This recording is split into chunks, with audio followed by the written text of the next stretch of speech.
Oh boy. I think we are live. I think we are live. I believe we're live. Boy. Oh, we are. Okay. Check that out. I am live. Haha. I'm totally unprepared for this. We just got internet like a minute ago here at the camp. So I'm going to do my best to set the show up quickly.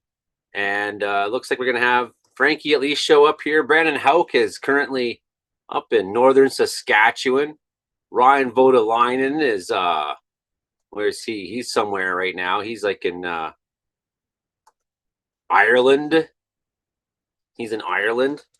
So I'm gonna do my best here to get the show set up for you and do a live stream anyways. And then when Frankie comes in a couple minutes time, we will start making a radio show just like we do every week to the best of our ability here from the middle of nowhere. I must be clear about that. I'm not in Wells, obviously. I'm not in the studio. I am currently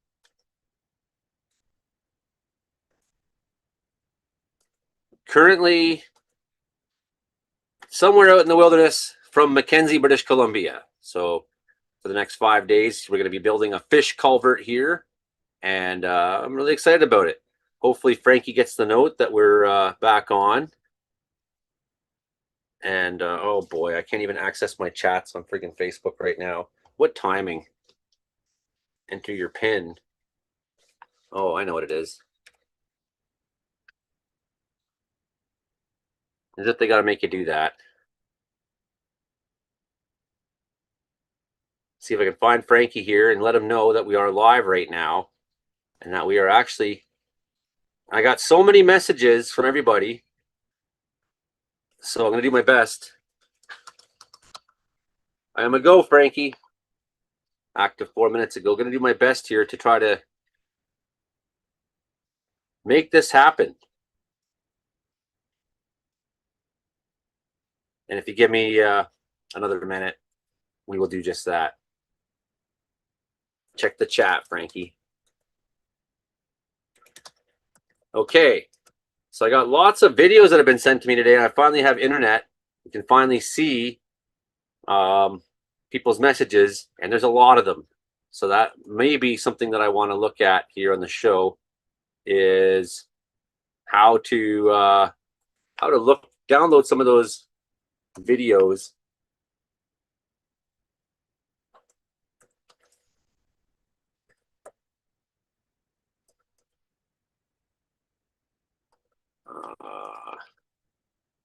Just trying to get some things set up here. You can start with a couple images, start with thunderstorm outlooks. I literally just got internet here like minutes ago. So I'm like frantically trying to get everything together and get everyone together as fast as I can from the show so we can talk about things that are going on. So at some point here, I think Frankie's going to show up. I don't know if you can, I think you can hear me. Yeah, it looks like my mic's working. Looks like everything's working. Okay, good. Then just a second here. We'll do our best. I'm not even going to bother sharing it on Facebook, I guess. Should I? Yeah, maybe I will. Maybe I will. So we'll take 1 more minute to do that and be like, hey, come watch the show. We are live right now. We're going to look at some fire maps. We're going to try to make sense of what's happened today because I'm a little bit out of the loop myself, but to have some looks. I know there was some back burning that was being done down 100 Mile House, and that sounds like it was all very much successful. And people are like have this idea that open burns are somehow this terrible, terrible thing. I don't think it's necessarily the case. Okay, I'm just going to put this. I am live right now. Oh boy. Can't mute my mic so easy.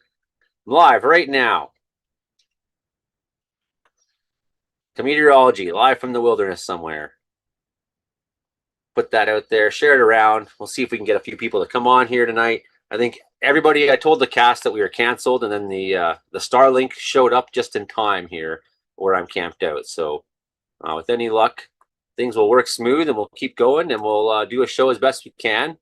And in 2 minutes time here, we'll start looking at some maps and we'll get going. But yes, so building a fish culvert out in the middle of the wilderness. I can't get by exclusively as the weather guy, although I work very little compared to a lot of people. So it's not like I'm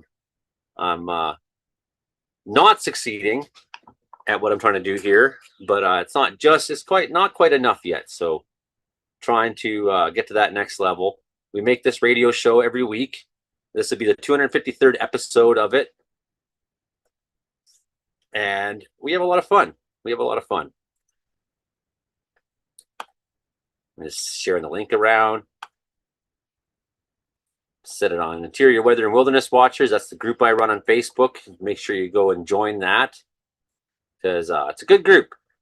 We have like 20 or 45,000 people, I think 47,000, I think actually it is, in the group, and we have a lot of good contributors. Okay, I think I'm ready to get started here. I'm going to share some screens. Okay,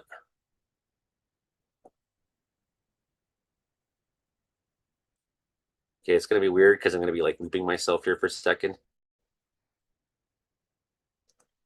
Okay, can you see that? I hope you can see that. Seems like it's sharing. It says you're sharing. Okay, sounds like we're screen sharing. Okay, so what do we got right now is this big low pressure system off the coast right now. You can see it looks like it's got a real mid-latitude cyclone look to it. We'll put on the satellite here and yeah, sure, access my location. You can see here I am. Give you an idea.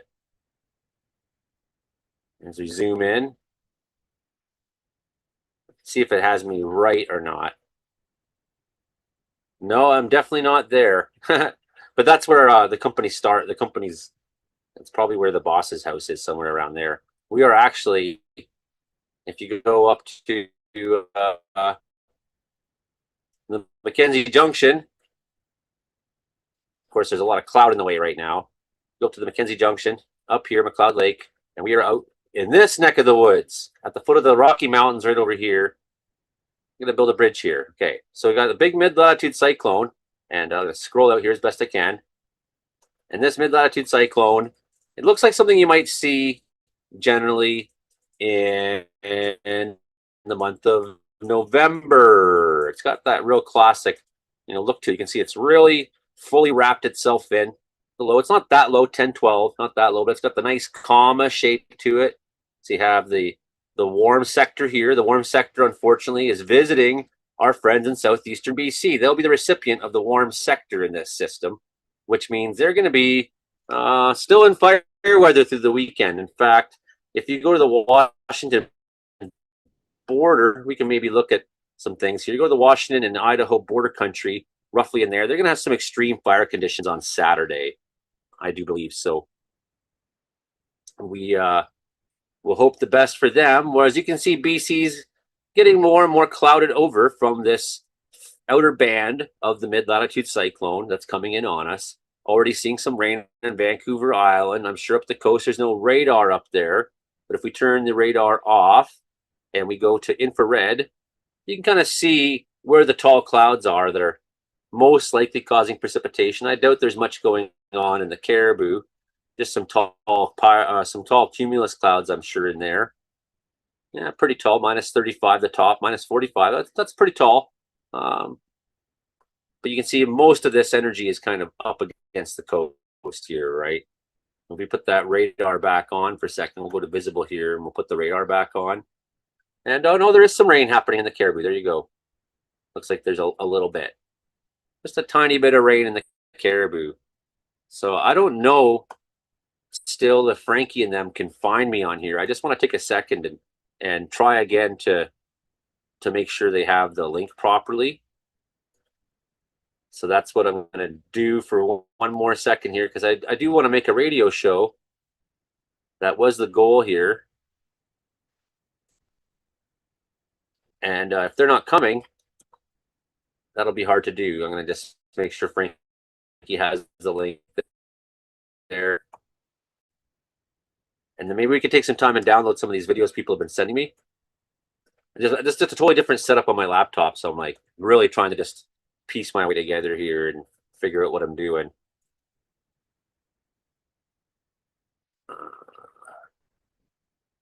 Okay, we're gonna go back to this main screen here.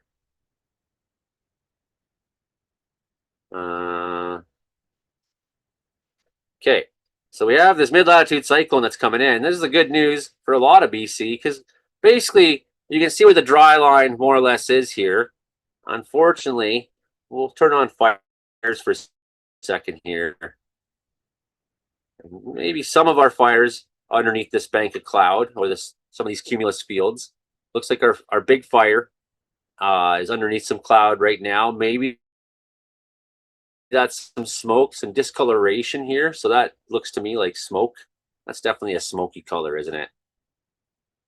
There's a field of smoke out there. We'll look at some fire maps here in a bit and try to understand. But you can see the dry line here, and that's probably the extent of who's going to get rain this weekend is more or less along this line. So if we're going to click over to rain right now, we'll go with the Euro just to start, and we'll push play, and we'll watch what this does. And now Washington's not going to get near the mountains in the desert any rain. This isn't a heavy rain system either. But when it lands in Alberta, it's going to go nuts. So it's going to find a lot of fuel there. Well, there it is, spinning around into Friday morning, lashing the coast nicely. 6 a.m. up and down the coastal areas. Probably going to be seeing rain. And I should just check and make sure that this is all actually working still, too. Are you people here? It's going to go nuts. Okay, it is working. So good. It's going to find a lot of people. Pause. I don't want to. Hey, there is some people here. Right on. Good to see you. All 12 of you is great. Good enough. This is a throw together show, so it's best that only the best of you are here for it. Why not? We've been going real big all week. Last week's show was the most watched live stream we've ever done. And 1,000 views is nothing on the YouTube world, but for us, that's big deal.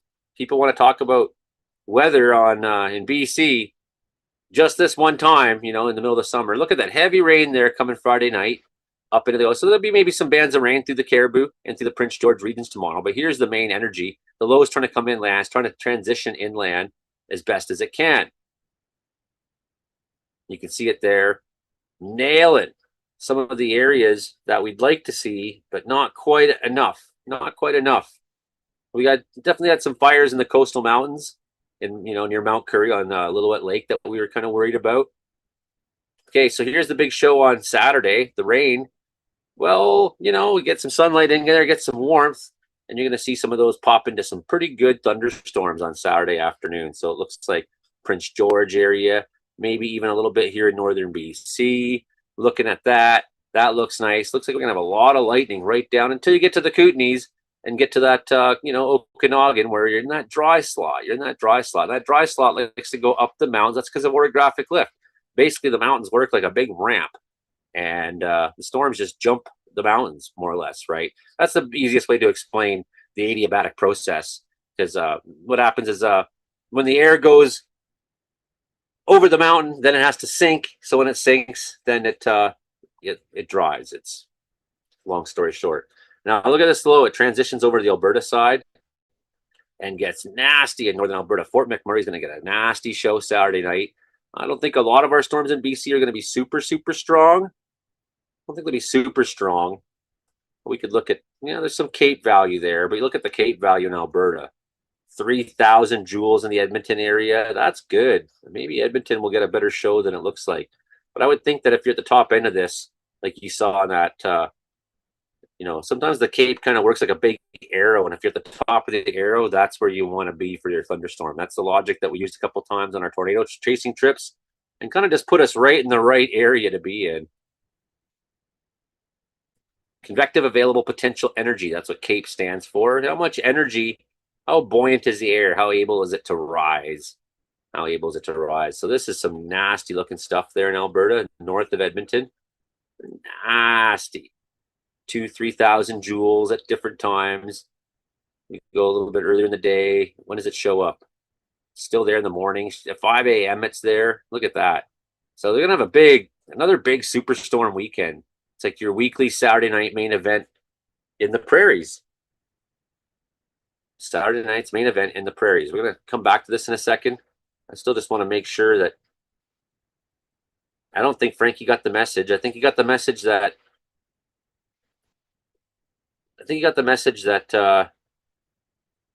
I was canceling, and it's kind of just going on with his night. I'm ready for you, Frankie.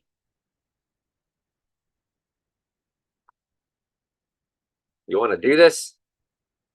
If I don't hear from him real soon, it'll be getting late for him. We'll just make this a nice short stream. And one of my complications is I'm using the same browser window to run the show, and usually I have like the different Zoom app, and so I don't know if it's gonna like pop up when I'm looking at other maps and show me that Frankie's trying to.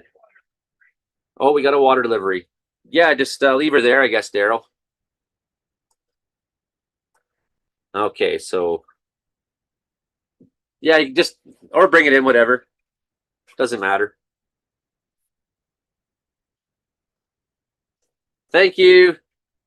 Okay, so here's our convective available potential energy, a big time storm in Alberta. So yeah, we're gonna take some lightning, we're gonna take some rain in BC. Now the thing is, it's not like a great deal of rain necessarily. We'll go to tonight, and let's go to Monday, because I think we'll start getting warmer on Monday. You see, most of our fires don't take any of it. Looks like maybe Bonanza does. Hey, enough, dog. He's whining because a human was near here once. Looks like Boston Bar might get a few millimeters on there, 10 mils maybe. It's not great. Maybe a little bit more. Bonanza, 13. I had them kind of pegged for 15 to 25 a couple days ago over the course of a week. So I think that's going to fall right within that range of expectation. Logan Lake, probably on the dry side. All our fires that are possible issues in Southeast Center, they're mostly getting none. And if they're getting any, 6 mils, that's like nothing. The fire could be warm enough that it doesn't even make it to the ground. Looks like we're not going to see much in Clinton, according to the Euro. What does GFS say? It's kind of on board with the same messaging. Same messaging, basically. Same areas, less defined as GFS tends to be. Some of these people here will be happy. They'll get 100 mils up on the coast there. Some of these coast mountains, 99 mils. Tip of Vancouver Island here, 100 plus. Wouldn't that be nice? Out to Wells, going to have a good weekend there. Looks like where I'm sitting here, too much, maybe 30 or 40 mils. So we're going to have to deal with that here working. And I'll show you why when we go forward here in a minute. We'll go to thunderstorm icon first, though, and we'll kind of watch this through and just have a look. So Friday, nothing much in BC, a couple pop-ups only. Things are pretty quiet in Alberta. Northwest Territories, a little bit of a low up there. And then we go to Saturday. We see the low transitions to the Alberta side. We see some good thunderstorm action in the Caribou. 100-mile house might have a pretty good storm. This one looks, that's a good sign. 3 bolts per square kilometer up north of Adams Lake into the, close to Clearwater, just southeast of Clearwater. There's that Dunn Peak there. Tends to be a bit of a weather attractant, as I've noticed. This here is nuts. 13 lightning strikes per square kilometer. 29 up there. 37. Those are some values. Coming out to Fort McMurray there. I don't think they're in any real fire danger up there. They've had a lot of rain on the Alberta side. A lot of rain, but that's some ridiculous thunderstorm action. Absolutely it is. So BC, you're going to be taking in quite a bit of lightning, but nothing like crazy. There may be a little bit of severe action possible. As we go into the nighttime there, you're seeing it transition. This is terrible chase country up by Cold Lake. You get up there and it gets kind of hilly and there's a lot of trees, and it's basically like chasing in the Caribou at that point. So storm chasers don't like going up towards Meadow Lake necessarily, but there's so much action up there all the time. Such an electric place. Okay, now we're going to switch back over to rain here. I hear that someone's messaging. I hope that's one of us. It's Frankie. He says he's in the waiting room right now. Okay. There we go. And Ryan's here too. Place. Yeah. I have Hey, right made on. Victor, I have made it. I've made it too, Frankie, and Ryan's made it too, and he's in Ireland.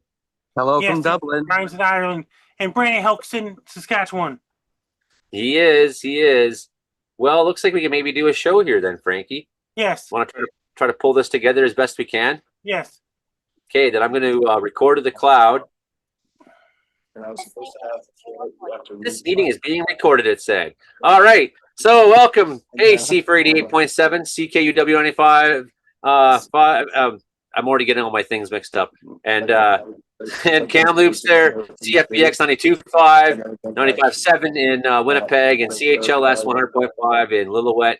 This is the Comedy Meteorology Report, and I'm in the wilderness somewhere outside Mackenzie, BC. like drunk with my And friends. And I was like, Ryan Voutilainen's on the street there in Dublin. Maybe we'll just start with you quickly because you are on the street right now. It's the 30th of July, Thursday night, 30th of July here in British Columbia. And it's probably the 31st where Ryan is. Yes, I always. Yes, it is currently 3:20 in the morning here in Dublin, Ireland, where I'm currently outside waiting for the bus to show up. So as you can see, it's quite quiet out here right now. But it's cold. Well, at least for me, it's cold. It's about 12 degrees Celsius outside. If I run quickly across into the middle of the road, there we go. There's the tramway behind me, and then you can probably see a tiny little dot, which is the spire, and in behind there is the Temple Bar, which is my last night here in Ireland. We're just going to be making our way to the airport, off to Amsterdam next for the next couple of nights, and then after that, we are off to Spain and on a cruise, which is going to take us on August the 12th to the total eclipse in the somewhere in the Atlantic off the north coast of Spain. Gonna see the eclipse, Frankie. And Did the you hear that? eclipse, that means I'll be sleeping. Eclipse is going, I'll be asleep by the eclipse. It hits my area. I will be awake though, Frankie, and I will make sure I get you some video from on board the cruise ship that we'll be on, checking it out on the north coast of Spain. What is our weather forecast going to be for there though, Frankie? Do you know? Warmer or colder, fighting each other, chance of showers. Oh, well, hopefully, in this case, you're wrong, because I would love to see some sunny skies for that eclipse, but we'll see what happens. Not during the eclipse. Yes. Well, you don't want to see sunny skies during the eclipse, I guess, No. right? But, That's my partner Colin in the background. hey, Colin. Comedic relief. Yes, that's Yeah. our comedic relief portion of today. And that Well, means that's where's good. Brandon?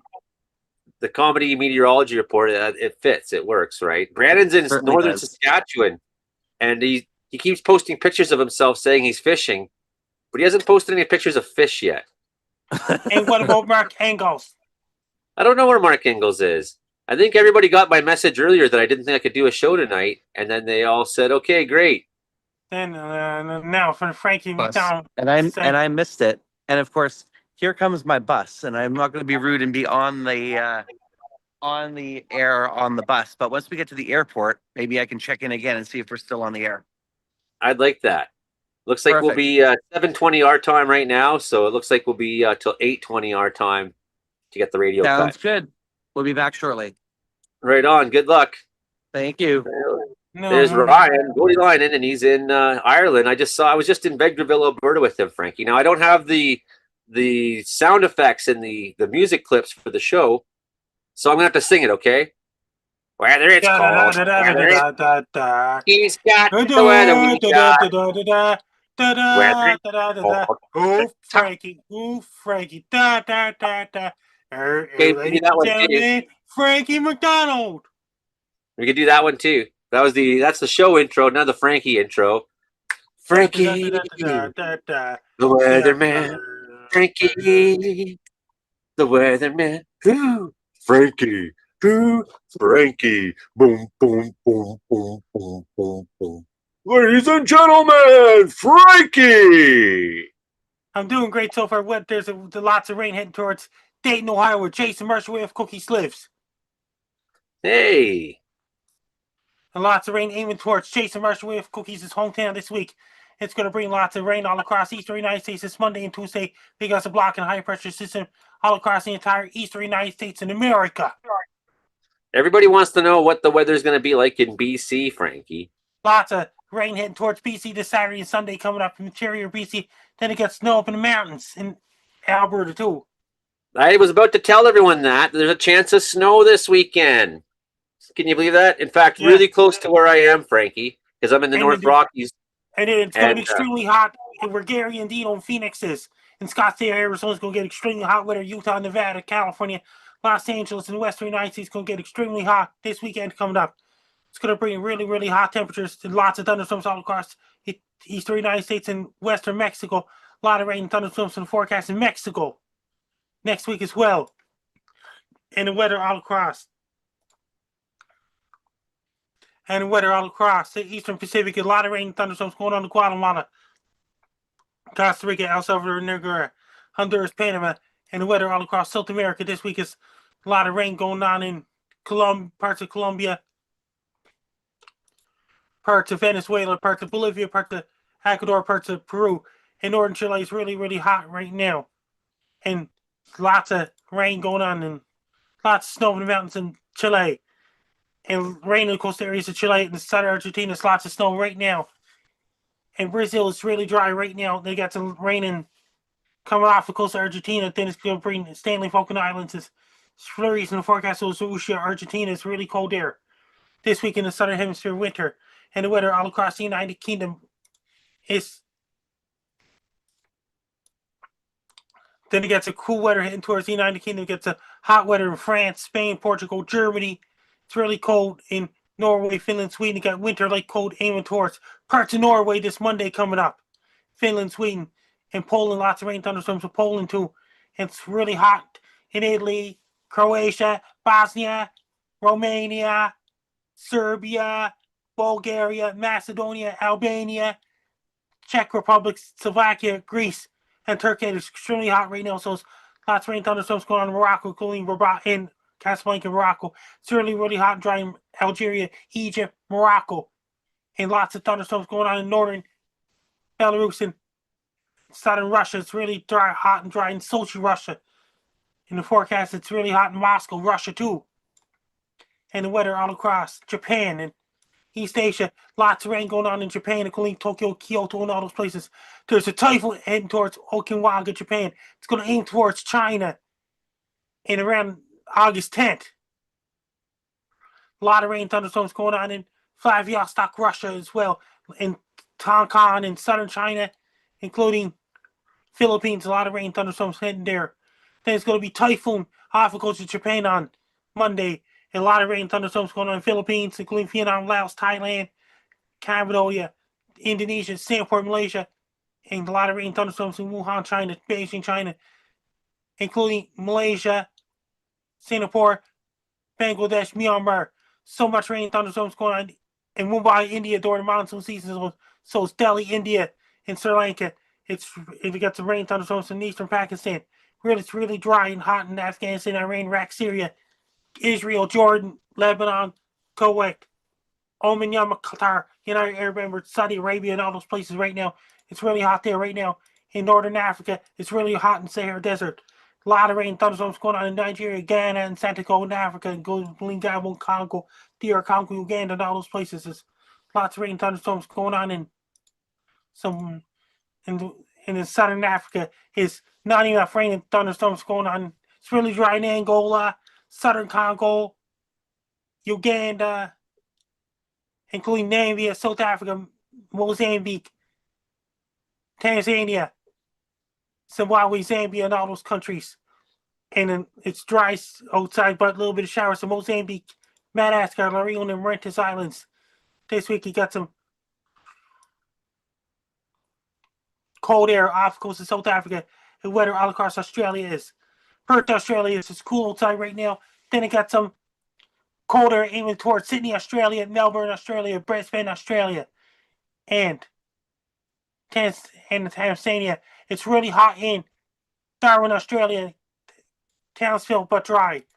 And Cairns, Australia, weather all across New Zealand is lots of cold air in New Zealand right now. Then it got some cold air in New Zealand, Auckland, New Zealand, Hamilton with snow in the forecast, including New Plymouth, Stratford, Hamilton, Gisborne, Hawke's Bay, Auckland, Wellington, Nelson, Greymouth, Christchurch, Queenstown, Dundee, and Invercargill got snow in the forecast, and up in the mountains, New Zealand, and including Invercargill, New Zealand says it's really, really cold there right now. Antarctica is 24-hour darkness. Up in the Arctic, 24-hour daylight. Okay, Frankie. Now I accidentally invited Holly on, but there's no rules here. So Hi, we actually have Holly. someone from Lillooet here. Hi, Holly. Meet Frankie. Hi. I'm And doing she Holly was on the after- weatherman. We'll come On back the to weatherman, you in a Frankie. second, Frankie, and we'll come back to the worst weather in the world segment. But I wanted to ask you a question. There's fires going on in Turkey.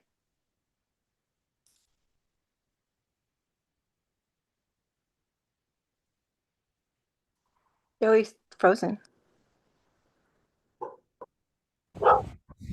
There's fires in Turkey. Buraya kadar.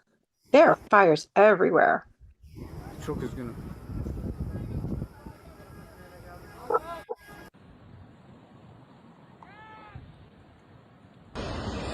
What happened?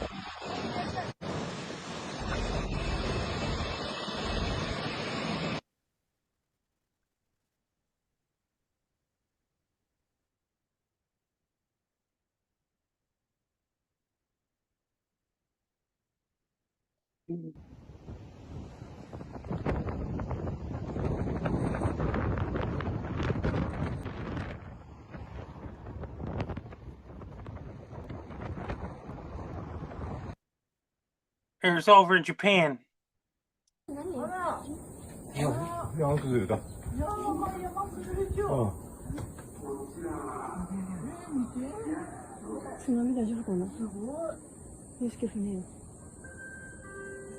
며칠 이랬다네. 힘도 나였다.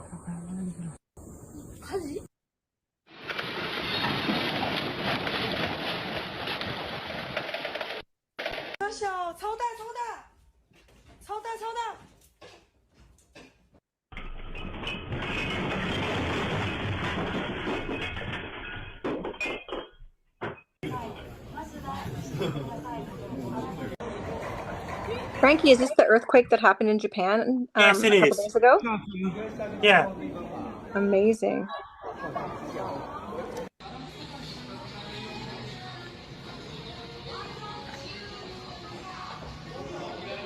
In June, I was just teaching about the Fukushima nuclear plant disaster in my grade 11 science class. And that was just an incredible mix of disasters that happened in Japan. Check. Am I back? You're back. Holy. Big earthquake in Japan. Oh, big earthquake. Look at that. What's going on back behind there, Frankie? Like a mushroom cloud. Bottles tipped over and things like this. Tomorrow night, Space Guy show. Yeah, say hi to Jack for me. And did you hear about this? Football show's coming back in the end of August. Is that a volcano going on, Frankie? Yeah. Yeah, volcano. We'll answer Holly's question in a second because now that I disappeared, Frankie has moved on with. And good thing you did. Good thing you did because I was gone.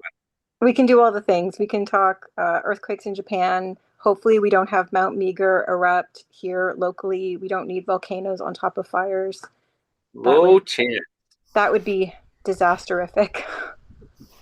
Holy, look at this damage that's happening, Frankie. That's crazy. So earthquakes and volcanoes. Yeah, that's why I like living in the Caribbean. We have no earthquakes or volcanoes, really. The only volcanoes we have are really small ones. They don't make that Labor kind of Day coming up on September 7th.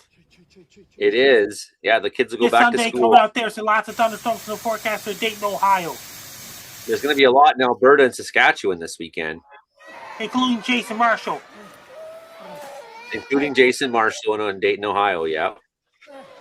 We don't have cookies podcast. That's a lot of damage. All those stores, everything just got shaken right off the shelves. Think of all those cans of pop. You could never open them again. And all that booze is broken on the ground, which that's great. Now that I quit drinking, I like seeing the image of the broken booze bottles. In Japan.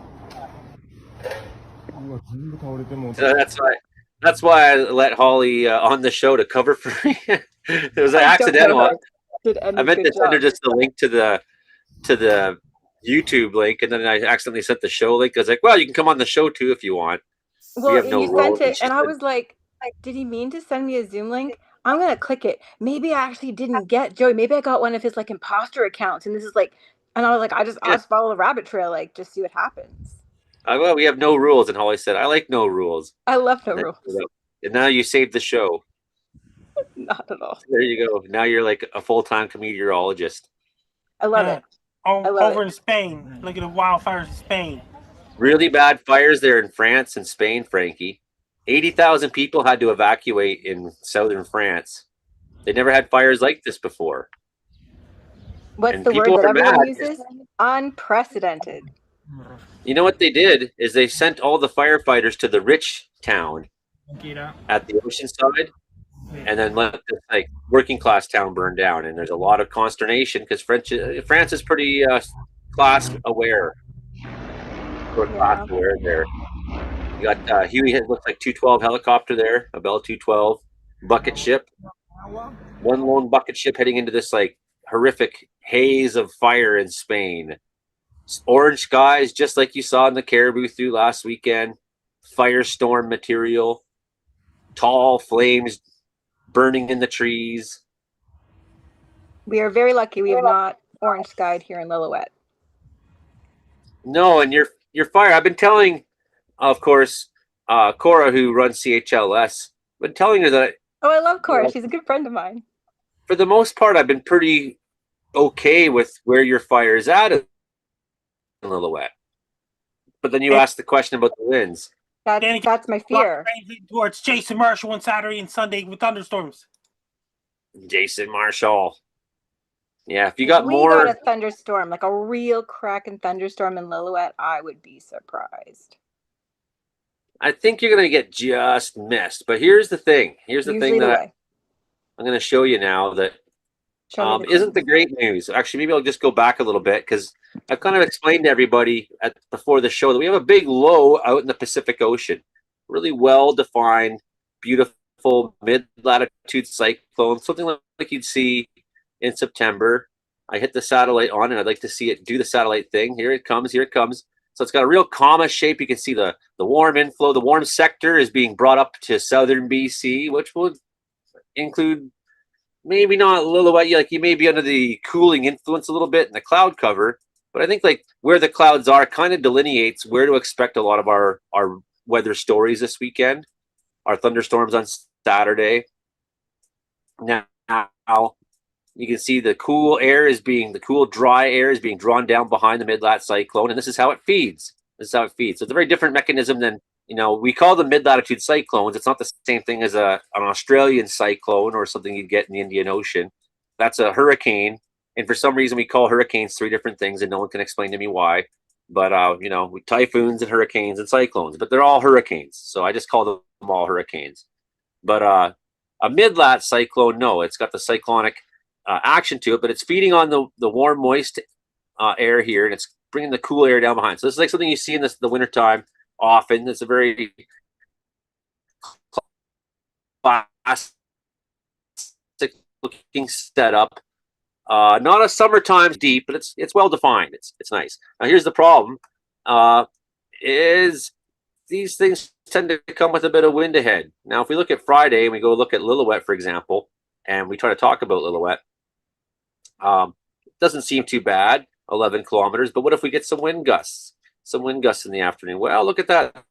There's some wind gusts in the area, up to 50 kilometers an hour. That's coming mainly out of the south, because of the shape of the mid-lat cyclone. It has this effect of counterclockwise motion, right? That's how it turns. A low in Australia goes the other way, right? Just kind of like the myth of the toilet in Australia.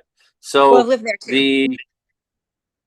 It's kind of a myth. It's kind of a myth. Here's the problem: our wind gusts go up on Saturday as that thing is moving inland, and this is going to cause some problems in a lot of places I mean, you're looking at a model here, and it's like, well, if there's 74 km/h winds, up at this place or that place, say Scupa's got 75. If you go, out towards Armstrong, 77s.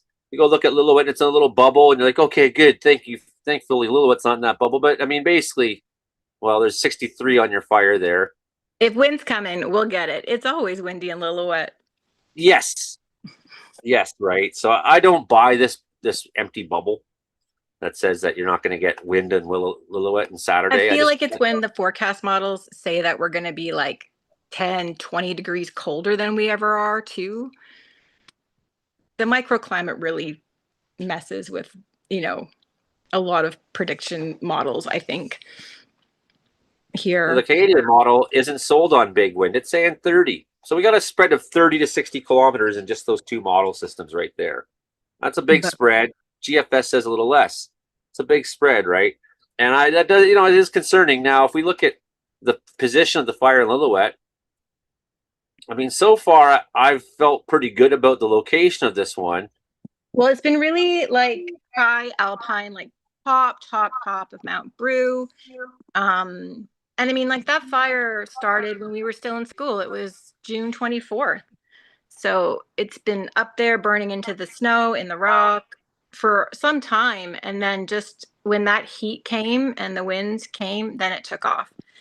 And what we're hoping for now is that it doesn't crest over. So if we get winds that drive it towards the Fraser River and it has a chance to get into that like timber, it will run down into the houses that are there. So BC Wildfire has been on scene, particularly today, putting in a lot of structure protection locally for folks, which is really encouraging to see.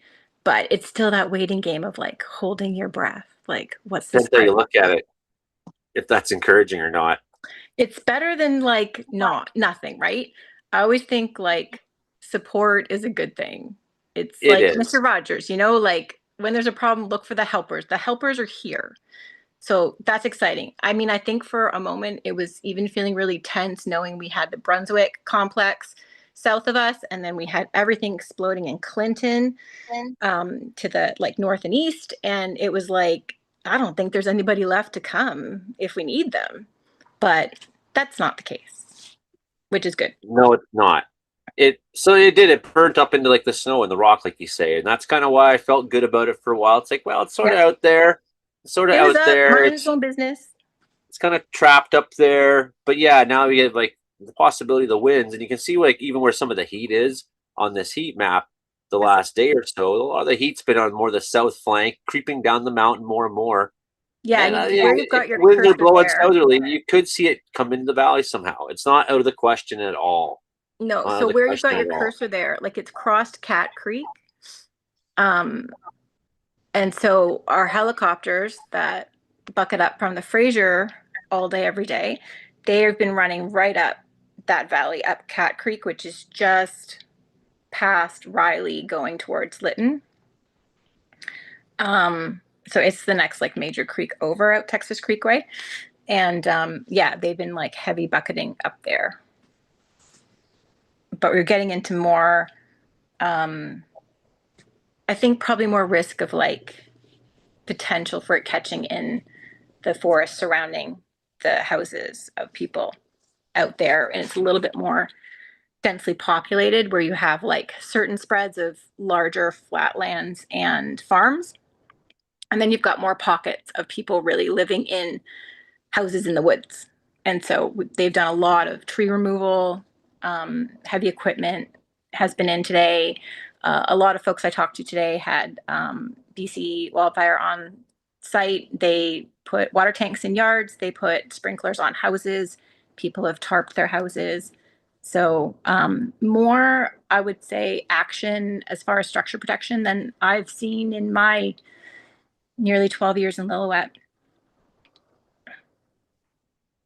For a long time, I felt pretty good about where that fire was, and if the down weather helps at all, maybe we'll be in an okay position. Maybe if the relative humidity is up high enough, if the temperatures are cool enough this weekend. Yeah, it's more and more looking like not a good thing, that location. Like it's starting to get to that point now. So And I think what, like locally, that's the change that we're seeing in response, right? Their response seems to be mimicking like, oh, it's getting to somewhere where they can even action it. Like it's sat for so long in terrain that you can't access. There's nothing no. that they could do. And like, I know people love to go like, that fire was so small. They should have bombed it. They could have bucketed it. They put it out. And it's like, it doesn't actually work that way. Well, the Not that easy. thing I was kind of talking about today on one of my little reels I made was how people say that exact thing you're saying. Well, we had 2 weeks ago, starting about now, we had 35,000 lightning strikes in British Columbia. So are you going to send 35,000 people around to look at every possible fire start? It doesn't, and it's like, how much resources do you have? And if you say we did this, say we decided to like go crazy on every little fire out there, then we just let the fuels build up anyways and have some catastrophic fire down the road, sure. But what kind of taxing will we have? What kind of tax will we need to put on everybody to afford that? Well, Right. exactly. And like you have to mitigate risk with resource. And we had a major situation exploding with Brunswick Creek at the same time. And then you had also, I think the same day or really close to it, there was the Cougar Mountain Fire in Whistler that started around the same time as Riley Creek. So you have this like little blip here on Riley Creek that was burning like very, very high alpine. Sure, we could see it visibly from town. It freaks people out, but it wasn't at risk of coming to anyone. But then you had something that, set off in a really highly populated area. Okay, well, that's going to take priority. And then we sat at the beginning of July with Signal Hill and Pemberton. That was an extreme risk to a highly populated area. Of course, that is going to demand a massive response. And like that's how things need to be prioritized because there's only so much personnel and aircraft available. And Riley Creek was not accessible terrain anyway. The thing is, like most fire crews, I'll be honest, if you tell them go up there, they'll say, they'll Okay. cuss about it a little bit. Maybe They'll there's do it. crews like that'll have a guy like me on it who's like, right on, I'm getting paid to mountain climb. Yeah, And they'll do I it. always wanted those jobs. I would like often say to the incident command when I first got to a fire, like, tell us about your crew. And I'd be like, if there's a crappy place where it's really steep or a hard climb or it's way out there, you got to hike 6 kilometers to get there, or there's no water out there, so we got to do it all by hand tooling. Like it's just some part of the fire line that everyone hates and doesn't want to go to that place. We want that place. Put us there. And then the red shirt would be like, right on, okay, we got some gamers here, and I'd have to sell my crew on that attitude, of course. Like, okay, guys, here's the thing. We have the shittiest job on the line. Oh, I forgot I'm on the radio. I got the crappiest job on the line.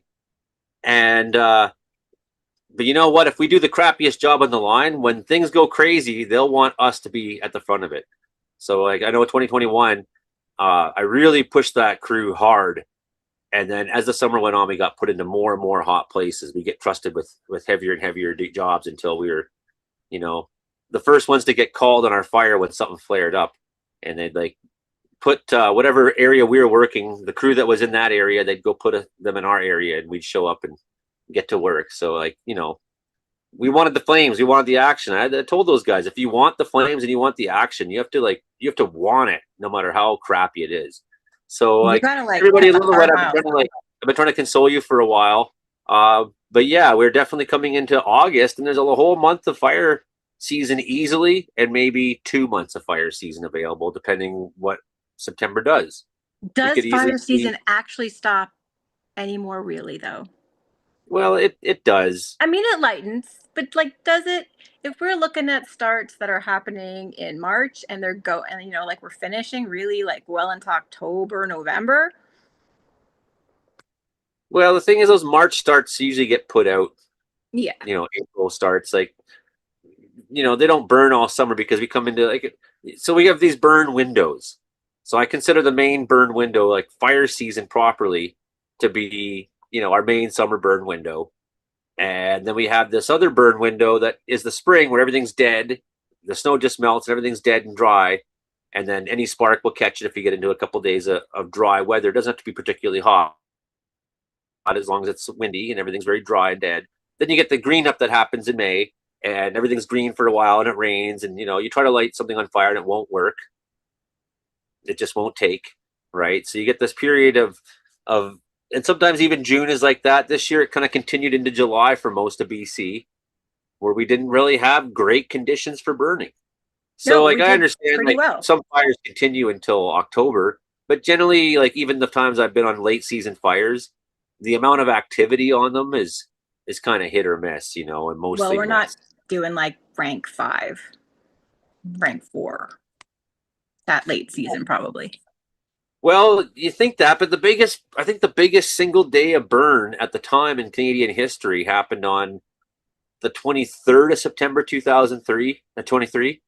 And I remember it because I was at the Donnie Creek fire and it burned that day. Like, and then the North burned, the Northwest Territories burned, a big upper level low came through and made a bunch of wind. I've lived there too. And it burned. There's a Yeah. lot of heat Then spots on our. did you hear about this Kinsa Clumps on vacation this week and next week? Are they? Where are they going? They come back on August 10th. They're not going to do a show live while they're gone, Frankie? They're coming back August 10th. They're taking a vacation from Times Square Mall. So I don't know if this is just my refresh on here is not good. I don't know because of this computer and where I'm at. But I mean, if that's an accurate depiction of today's heat, I mean, there's a lot of burning that happened intentionally. But that's very interesting. So I don't know. Maybe I'll have to like refresh the map and double check on that one because I don't want to be sharing things that look too apocalyptic if they're not necessarily true. I'll look up NASA firms and we'll get a different image just in case fire map's not being completely genuine because of Wi-Fi. But if that's the case, if that's how much was burning today, I refreshed it. It still looks pretty bad. And we'll look at NASA firms here. Fire everywhere, Frankie. You should have seen it last weekend. It's really bad. It was pretty bad. It was making its own thunderstorm in Happening Clinton. over New York. That's what base guy told me. It is. Yeah, it really did. So it looks like that's a pretty accurate depiction of what was going on heat-wise there today. Anthony Rogers shows come back this Tuesday coming. Yeah, where's Anthony Rogers been? He's been in the lake this weekend. He's coming back next week. Okay, we're gonna go look at firms just because give a different look. That's a lot of heat today on our fire. It's a lot of hot spots. Now I know some of this was burning intentionally, drip torched, and people are gonna say every time wildfire service burns, something goes wrong. That's like total fear mongering and misunderstanding of what burns are. And I do admit there's been a couple times where burns happened and houses got burned down, but the point of it was to save an entire town. It was like a Hail Mary throw, trying to win the game at the, throw a touchdown at the last moment. So it looks like there's a lot of hot spots that were going on today. How much of that was smoke that's being picked up? Like, I'm really suspicious on these straight lines. I'm suspicious about this heat map. Even then, someone had messaged me and asked if the heat map was malfunctioning today. So like, I'm not sure how accurate that is. We can go look at Wildfire Center, BC Wildfire site and see what they're saying. That looks pretty active. It looks like our fires, French Creek fire and the Bonanza fire near it. They look pretty active. So we had a pretty active day, and I think today was the day we expected that the most because of. Then it get rain hitting for Vancouver on Saturday and Sunday. They're going to get lucky. I don't think that's the case with Clinton too much or Lillooet too much, for example, or certainly not Logan Lake. They're not going to get much for rain there. I haven't heard any status on that fire today, but it looks like there's been some activity on it, possibly on the north side of the road, possibly across the road. It looked like it was already doing that yesterday. Okay, thank you. There's the boss. And that means Brandon Health reports come back next week.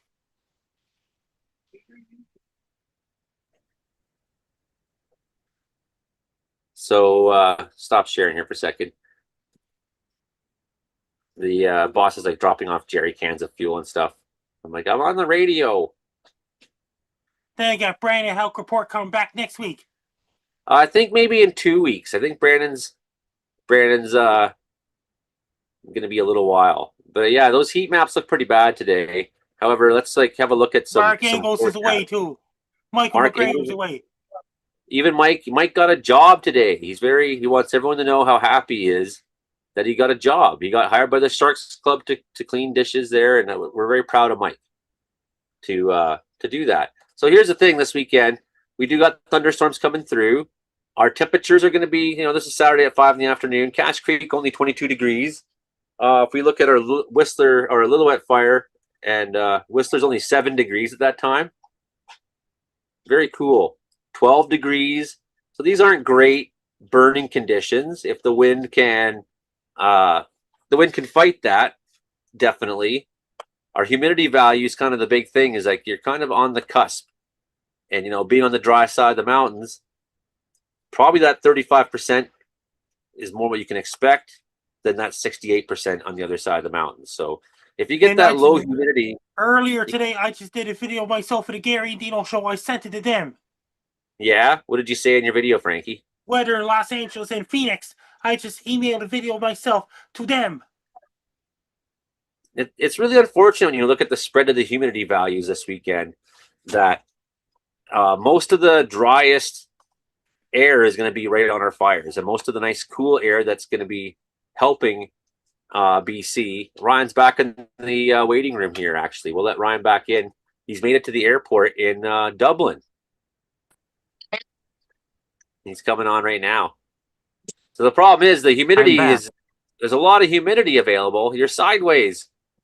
I'm sideways here. Am I right ways now? You are right ways. So we Sometimes are they- checked in already through the magic of television. We are now outside of Dublin Airport. Which is Is that like an hour flight to Holland from there? yes, but because I am flying Lufthansa, because I'm on Star Alliance, I am actually going to fly over Amsterdam and then come back. Oh. Yes. So I get to go to Germany first. Oh, that's too bad. So I get to go to Frankfurt. But then after that, then we end up in Amsterdam for 2 nights before then heading down to Barcelona. So, but I'm surprised at how busy it is at this airport, because Dublin isn't that big, and yet it is hopping around here. So busy. But at least the weather is right. Looks like smooth sailing on the way over too, which will be great. Gotta get up pretty early in the morning there to catch a flight in Ireland, I suppose, eh? Yeah, for this flight anyway. We got up at 2:30 in the morning our time, so 6:30 in the evening in Vancouver. But I am firmly on European time now, so I've forgotten what time it is at home. I had to actually look it up to figure out, are you guys on right now or not? So, but we made sure we got in, much to Colin's chagrin. He likes to be ahead it's almost 5 of schedule. It's almost 5 a.m. in Slovakia, where Stefan from Base Guy Show is. Oh wow! Yeah, you know what you call it when you're in the airplane at this time of the day and you get up to height. You know what they call that? What do they call it? The top of the morning. Yes. You're funny. But yeah. But most importantly, do you have time to stop for a pint? Yes. And I got proof that I'm in Ireland is the Irish above on the sign there, as you can see. So Brioche Fort, it says. If you want to follow me on social media, my Blue Skies have Frankie. Oh, Frankie, we have 20 more minutes to go. And I have to go to bed a few minutes. If you want to follow me on social media, my Blue Skies have Frankie MacD. My link tree is Frankie McDonald, and my threads is at Frankie MacD 1984, and my Reddit is Frank 1984, and my subreddit is Frankie McDonald, and my X for me Twitter is at Frankie MacD. My Facebook is Frankie McDonald. My Instagram is Frankie MacD 1984. My TikTok is Frank 1984. My Clapper is Frank 1984. My Twitch is Frank 1984. My Snapchat is Frank MECD1. My YouTube channel is Dogs Wills. And my LinkedIn is Frank McDonald. But it's a late Joey only show today. It's an odd time. It's an odd time. That means I work at the Mayflower Mall at 9 a.m. till 3 p.m. Atlantic tomorrow. And tomorrow night I'll be on Base Guy Show. You got a big day on Fridays every week. So yeah, you get some See sleep you there, next Frankie. week. See you next week, Frankie. Love you, buddy. Yeah, he's the greatest. He Frankie's the goat. is. He carried that Yeah. whole show without you when you glitched. It was great. Yeah, you should have seen it. Like, internet just crashed. Uh-oh. So, like, Holly, this is Ryan, and I went to. Hi. Here's the backstory. I meant to send Holly the YouTube link, but instead I sent the show link. But then once I sent the show link, I was like, well, you can come on the show too. There you go. She Well, did. welcome to the show, Holly. She's Thanks. from Lillooet and Yeah. had Yes. questions about the fire behavior potentially with the wind this weekend. And of course, Yes. we're on the air in Lillooet, so I thought it's very appropriate. Just come on then. Why not? We'll answer your question. There you go. I'm down. I haven't made some TikToks all summer, so I've been jonesing for some like internet time. There you go. Well, you're getting some internet time here now. And Yeah. I will say that they're very happy that I showed up in Ireland here because it's actually been very dry here as well. It hasn't been very green. And now we're heading down to France and, of course, Spain, where they're another part of the world right now that are experiencing quite horrible conditions, just like we are in British Columbia and the Pacific Northwest, where they're seeing some considerable forest fire behavior throughout quite a few areas in France and Spain. So I'm hopeful that I'm not going to have to deal with smoke right now, but I know that time will be coming when I come back to Vancouver. So, but we're not alone in this. There's been lots of media and news attention about that. About the fires that have been happening here in Europe as well, and the extreme dry that they've been seeing. Because it's cool here this morning in Dublin, but I know it's been very hot over the last month, especially their standards. They're 22 degrees Celsius here is warm for them already, and apparently they've been in the mid and upper 20s with very little rain. So I'm happy to have brought some Vancouver moisture to them, and popping online to say hello from here. Well, I'm surprised they weren't like, are we getting like a tornado? What are you doing here? You know? Well, oddly enough, they had a tornado here a week ago, which was part of I that know. whole cool down that they had. So I was a little disappointed that we missed it by a week. But hey, alas, we're still here in Ireland. I got to go to see the Atlantic on the shores of Cork, and made it up to Belfast yesterday, and now back down here. That is the beauty, though, of Europe and Ireland, is you just hop on a train, and within 2 hours, you're in a different country or in a different part of the continent, which is absolutely amazing, which we can't do. You drive 2 hours in Vancouver and you've made it to Abbotsford. Walmart. Yeah. Yeah. I gotta drive more than 2 hours to find a Walmart, but that's okay. Exactly. Could you imagine? It'd be like the Vegreville version in Ireland, you know, like everyone coming up to you with their kids. Exactly. So I was just telling that whole story to my coworker. Nobody knows who I am here. Although I never met Carlo Weather while we were here, and I should have, but that's okay. We made it. We saw a couple of things, and now we got to go inside and get through our security line and all that fun stuff. So I am going to say goodbye here from Dublin, and we'll see if we'll be able to catch you next Thursday from somewhere in the Atlantic. I was going to show you before you left. That's it's like I think there's been a downturn in the fire weather in France, is what I was hearing. We look at Spain and look at the humidity values in Spain, like 19%. What day do you get into Spain, you think? Like next Tuesday or Wednesday or something? I get there on Tuesday, down to Barcelona. Yeah, so there's probably going to be some fire activity still going on at that time. Yeah. Although I was checking, and it looks like, as you were mentioning, humidity values are better than they have been. And I'm going to be in Ibiza on next Wednesday, I believe it is, and the humidex values are supposed to be around 45. So it's going to be a little moist. 25% humidity inland, so there's going to be fires going on. So get some footage.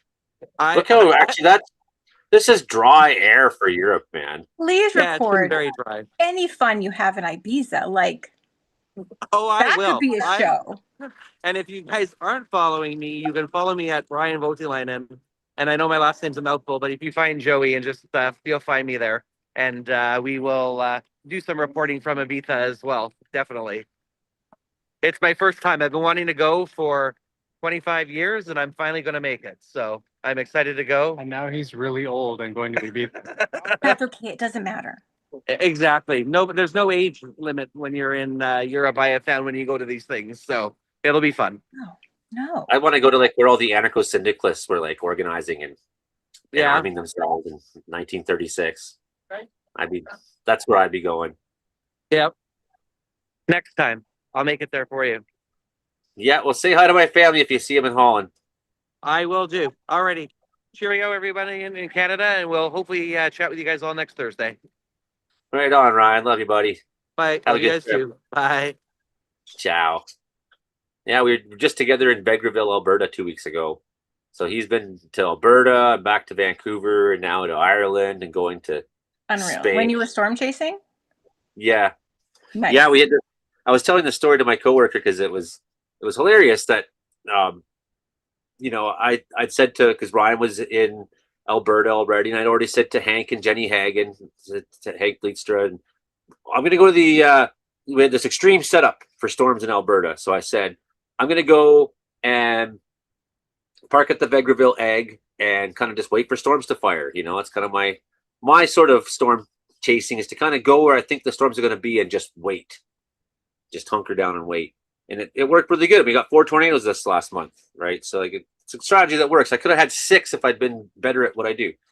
We made some wrong choices on the one storm. So we had a successful storm chasing trip. Just hunker down and wait. But that's like, I know a lot of other people kind of had that attitude too. So then I like see in the morning Trenton Patelachuk is making his Facebook reel, and he's like, I'm at the Vegreville Egg. I was like, that's where I'm going. Okay. And then I see Brendan Forsyth, and he's like, I'm coming to the Vegreville Egg. And next thing you knew, like, and I get, I went and got a haircut and came back, and then Brendan Peters was there. Next thing you knew, it was like this convergence of storm chasers, to which the word went around Vegreville really quickly, and nothing like this has ever happened in Canadian storm chasing history. We've never had 15. You've never had a convergence of chasers instead of a convergence of storm? Like, maybe there's been, like, I bumped into those 3 guys, Trenton and Brendan and Brendan. That's a mouthful. At the Tullaby Lake tornado earlier this month in Alberta. Well, we were on the Saskatchewan side. Bumped into them there. It was like 90 seconds of like, nice to meet you. Hey, okay, I'm going to get in front of it. See yous. And gone, right? So it's like there's moments like that, or I met up, but most of my 47 years, my life of loving storms, I've often been paired with someone who has no idea about storms and asking me questions all day long, or so like to have Josh Palmer be, we're my chase partner. It's really great. So we had this moment there. We'd met Graham from Laramidia Storm Chasers. Like a small convergence, 4 people, okay, cool. But this was like 15, right? So then the mixed reaction in Vegreville is like, it's either like, oh, we don't want them storm chasers around here because that means there's going to be tornadoes, right? What are they doing here? It's been a long time since I've seen a tornado.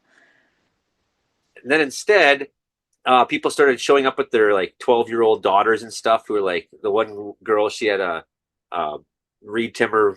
It was like a homemade Dominator shirt, it said, with the tornado on it, and she's like, I want to be a storm chaser when I grow up. And then, everybody was just like so good, so kind, so like to each other, to the kids and the youth that came. And like, we had these like teaching sessions and photo sessions with the public, and it became this like great thing. And meanwhile, storm fired in Rocky Mountain House and dropped 2 EF2 tornadoes, and everybody's sitting at the Vegreville Egg, this historic Canadian chaser convergence, and we're all getting to know each other for the first time. It's like Chaser Convention 2026, and everyone kind of felt okay about it. The storm came late. It came at about 10:30, 11 o'clock, and it was so violent that nobody dared to go into it at that time of night. It's like there's baseballs in there, possibly tornadoes. The winds are gusting 100, and the storm's 10 kilometers away. Like, we're not going in that. That's wild. Right?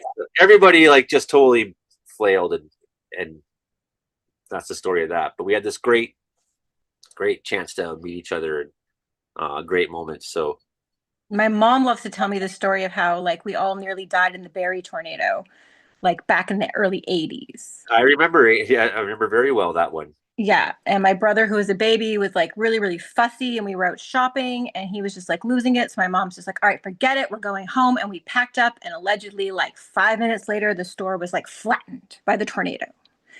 So if it hadn't have been for my whiny little brother, lights out. Right. That's her story. She's been sticking to it for over 40 years. I don't know. I don't really remember. Well, my mom had a boyfriend at the time, and his son lived in Barrie.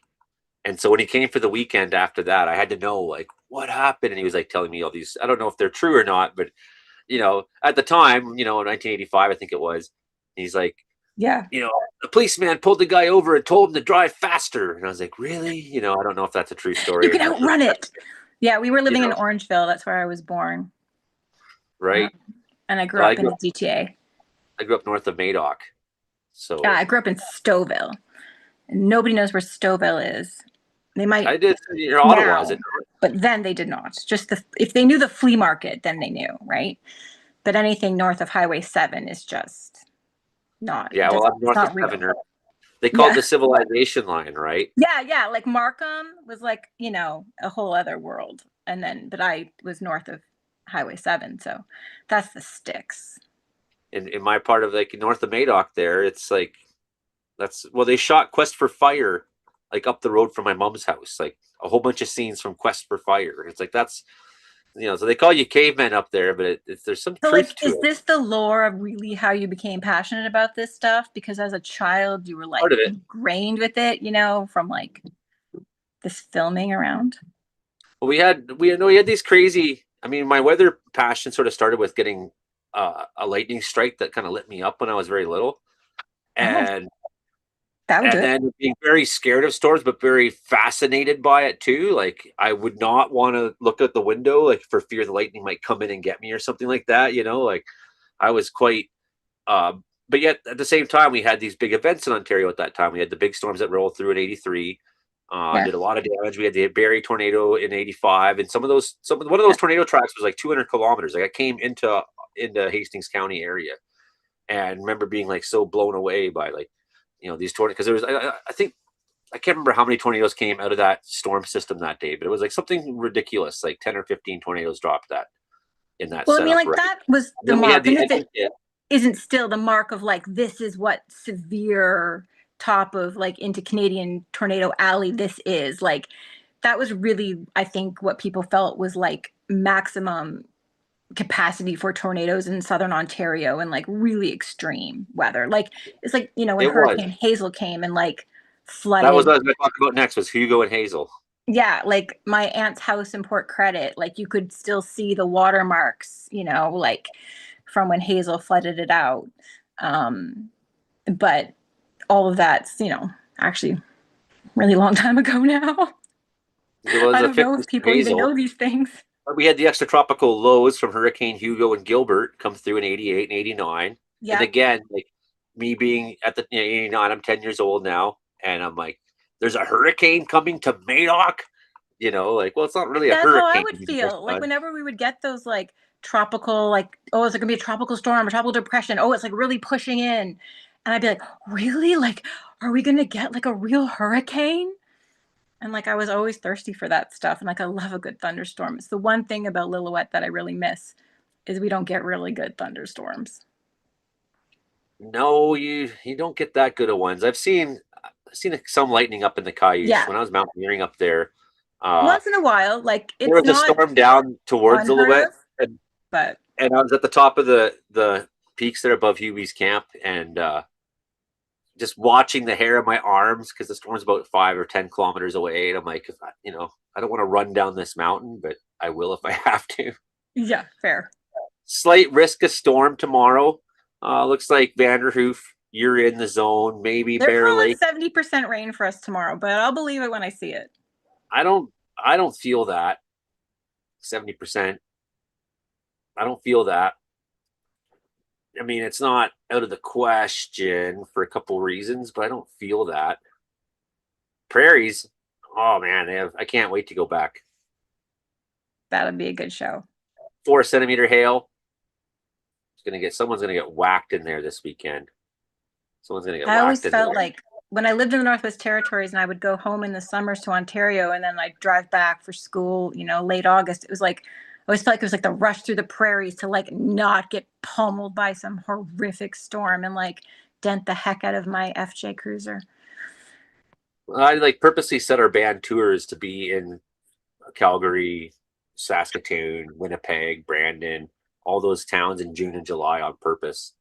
And Yeah. how many times, like, you know, because you don't play till 10:30 at night. That gives you hours to go watch thunderstorms. Totally. Into the gig early, and it's seen some good. We saw a tornado in Manitoba, on the other side of Brandon, on our side of Brandon, somewhere in southern Manitoba. And we were on tour with Bob Wayne and the Outlaw Carnies at that time, and their American band. He's like best friends with Hank Williams III. You know, it's super cool guys, like Nashville hard. And they didn't believe me when I said, like, look, we're driving into some severe weather. I bet you there's going to be tornadoes in this kind of a line, you know. And they're all laughing. The Americans, tornadoes. He thinks they get tornadoes in Canada, you know. And then we drive through the line of storms, and it's like kind of nothing burger where we are. But then down the line, you look back. I'm like, there it is, tornado on the ground. And they're like, you know, made Bob stop the van, and everyone got out. And you know, we're looking now, you know, 8 to 10 kilometers off, and you can clearly see the tornadoes down the ground. And you know, that's not a tornado. No. There's like kind of. Then we get to Winnipeg, and we go to the Royal Albert, and the booking agent there, Sam, he was like also the booking agent or the manager for Propagandy. Super cool guy. And the first thing Sam says is like, "Oh, did you guys come by that tornado?" And then you just seen Bob kind of turn pale, like. And then for the rest of the trip, he every once in a while just mutter, "I can't believe I had to come to Canada to see my first tornado." That's a line. That should be on a t-shirt. That's good. I can't believe I had to come to Canada.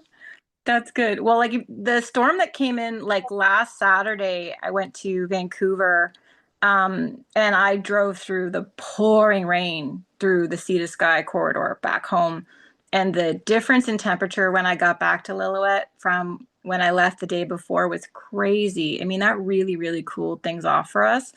We didn't really see any rain out of it, but just to know that much moisture was around felt very comforting. And then we all got to put on our jean jackets to watch Jean Jacket play at the Apricot Fest. So that was super rad. It was a hot smoke show for Sofa King the night before. But yeah, we got all our jean jackets on for Jean Jacket because it was chilly. And I feel like this weekend's kind of going to do the same thing. It's going to be a little chilly, but not in the southeastern BC where No. the fire conditions are going to be pretty extreme. That actually carries over into some of southern Alberta and southern Saskatchewan. Some How much is extreme that risk. bordering That's the mostly fires wind. from the state?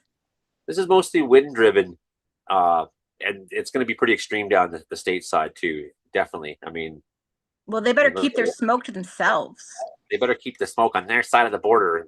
Yeah, Aren't build they a wall. sovereign country? I think we got 4 minutes left on the radio show. So just a shout out to everybody. If you live in southeastern BC, you're probably not hearing us on the radio anyways, but I think the winds are going to be your big problem this weekend.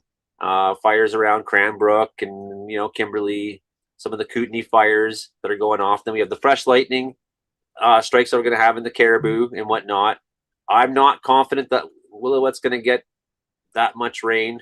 I'm really not. You know, we'll go Me back either. to the rain accumulation here just to have a comparison.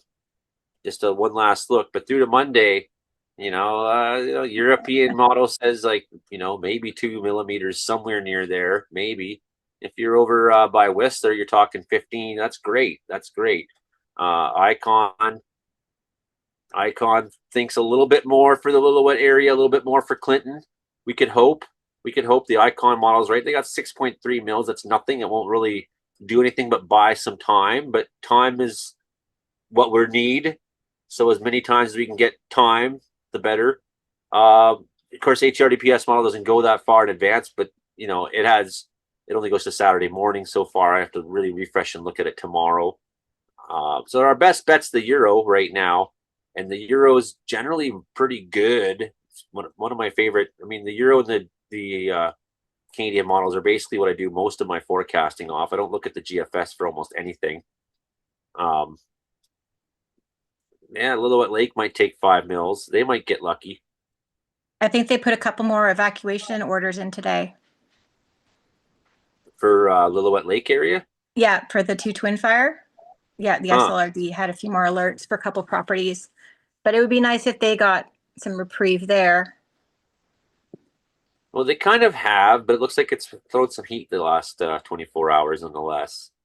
But like it has calmed down. Like from last weekend, it took some rain and calmed down. But yeah, overall, you can kind of draw a line from like just north of Williams Lake to McBride, and then down to South Chilcotin.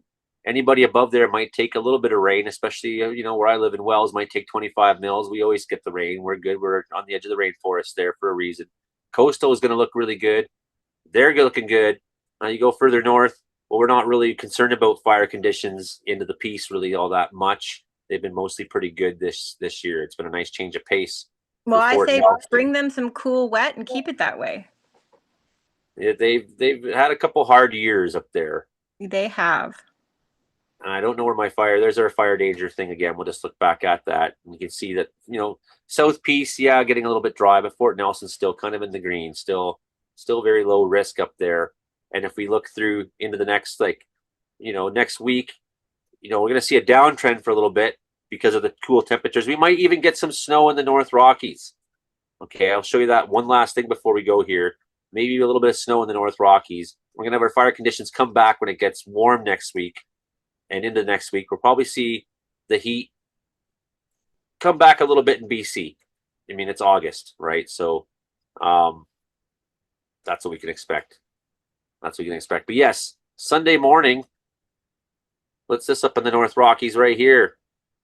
Snow! Very close to where I am here, actually. No, not incredibly close. Close enough. That's the big mountains. But a little bit of snow up there in the Columbia ice fields. Oh, look at that's closer. That's closer. That's maybe even the mountains and Wells will take a little bit of snow. Good thing I'm not there for that. Not that I care. A little bit I'm of not snow, ready whatever. for I snow. like things crazy. It's tough been being too a cold for weatherman. the pool. Like I could use a little warm up, but not like a fire spread warm up. That's the radio broadcast for this week. We'll get it to the radio stations the best we can. Thanks for tuning in. I'm Joey Only. That's the Caribou Weather Dude YouTube channel we are live on. And I'm out in the wilderness in a camper. Still made a show for you. We'll see you next week. The recording has stopped. The recording stopped, but the live stream still continues there for the few of you who are watching. Thanks for tuning in there. Hey, Lisa. Hey, Dog Bite. Holly cover for Frankie. Yeah, absolutely there. Broken booze on the floor there from the earthquakes. Yeah, you got to secure your booze during an earthquake. Yeah, that poor Costco. Careful of earthquakes. You might spill your beer.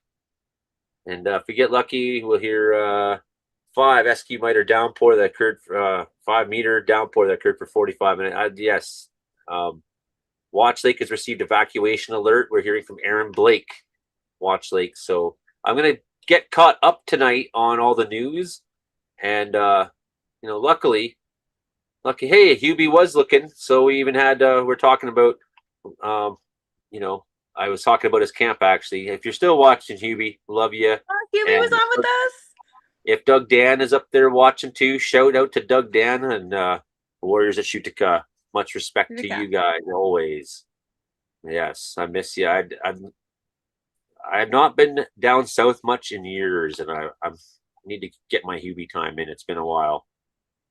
Yeah, Justin says Joey in the wilderness. Yeah, we used to do some of these episodes during fire season too. I'd try to, and then eventually I can't be a crew leader and make a radio show and eat and get clean and wake up the next day and function. It's just not possible. But you did it so well.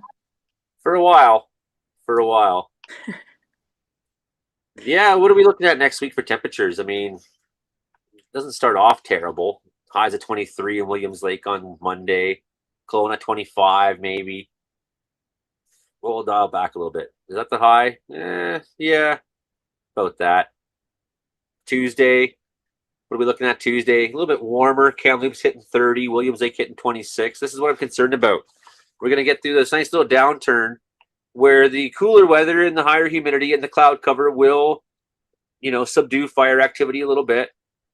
That's great. But if we come back into this trend, and I've only got Zoom available because I really wasn't ready. I didn't have weather maps. I didn't have internet to get maps together.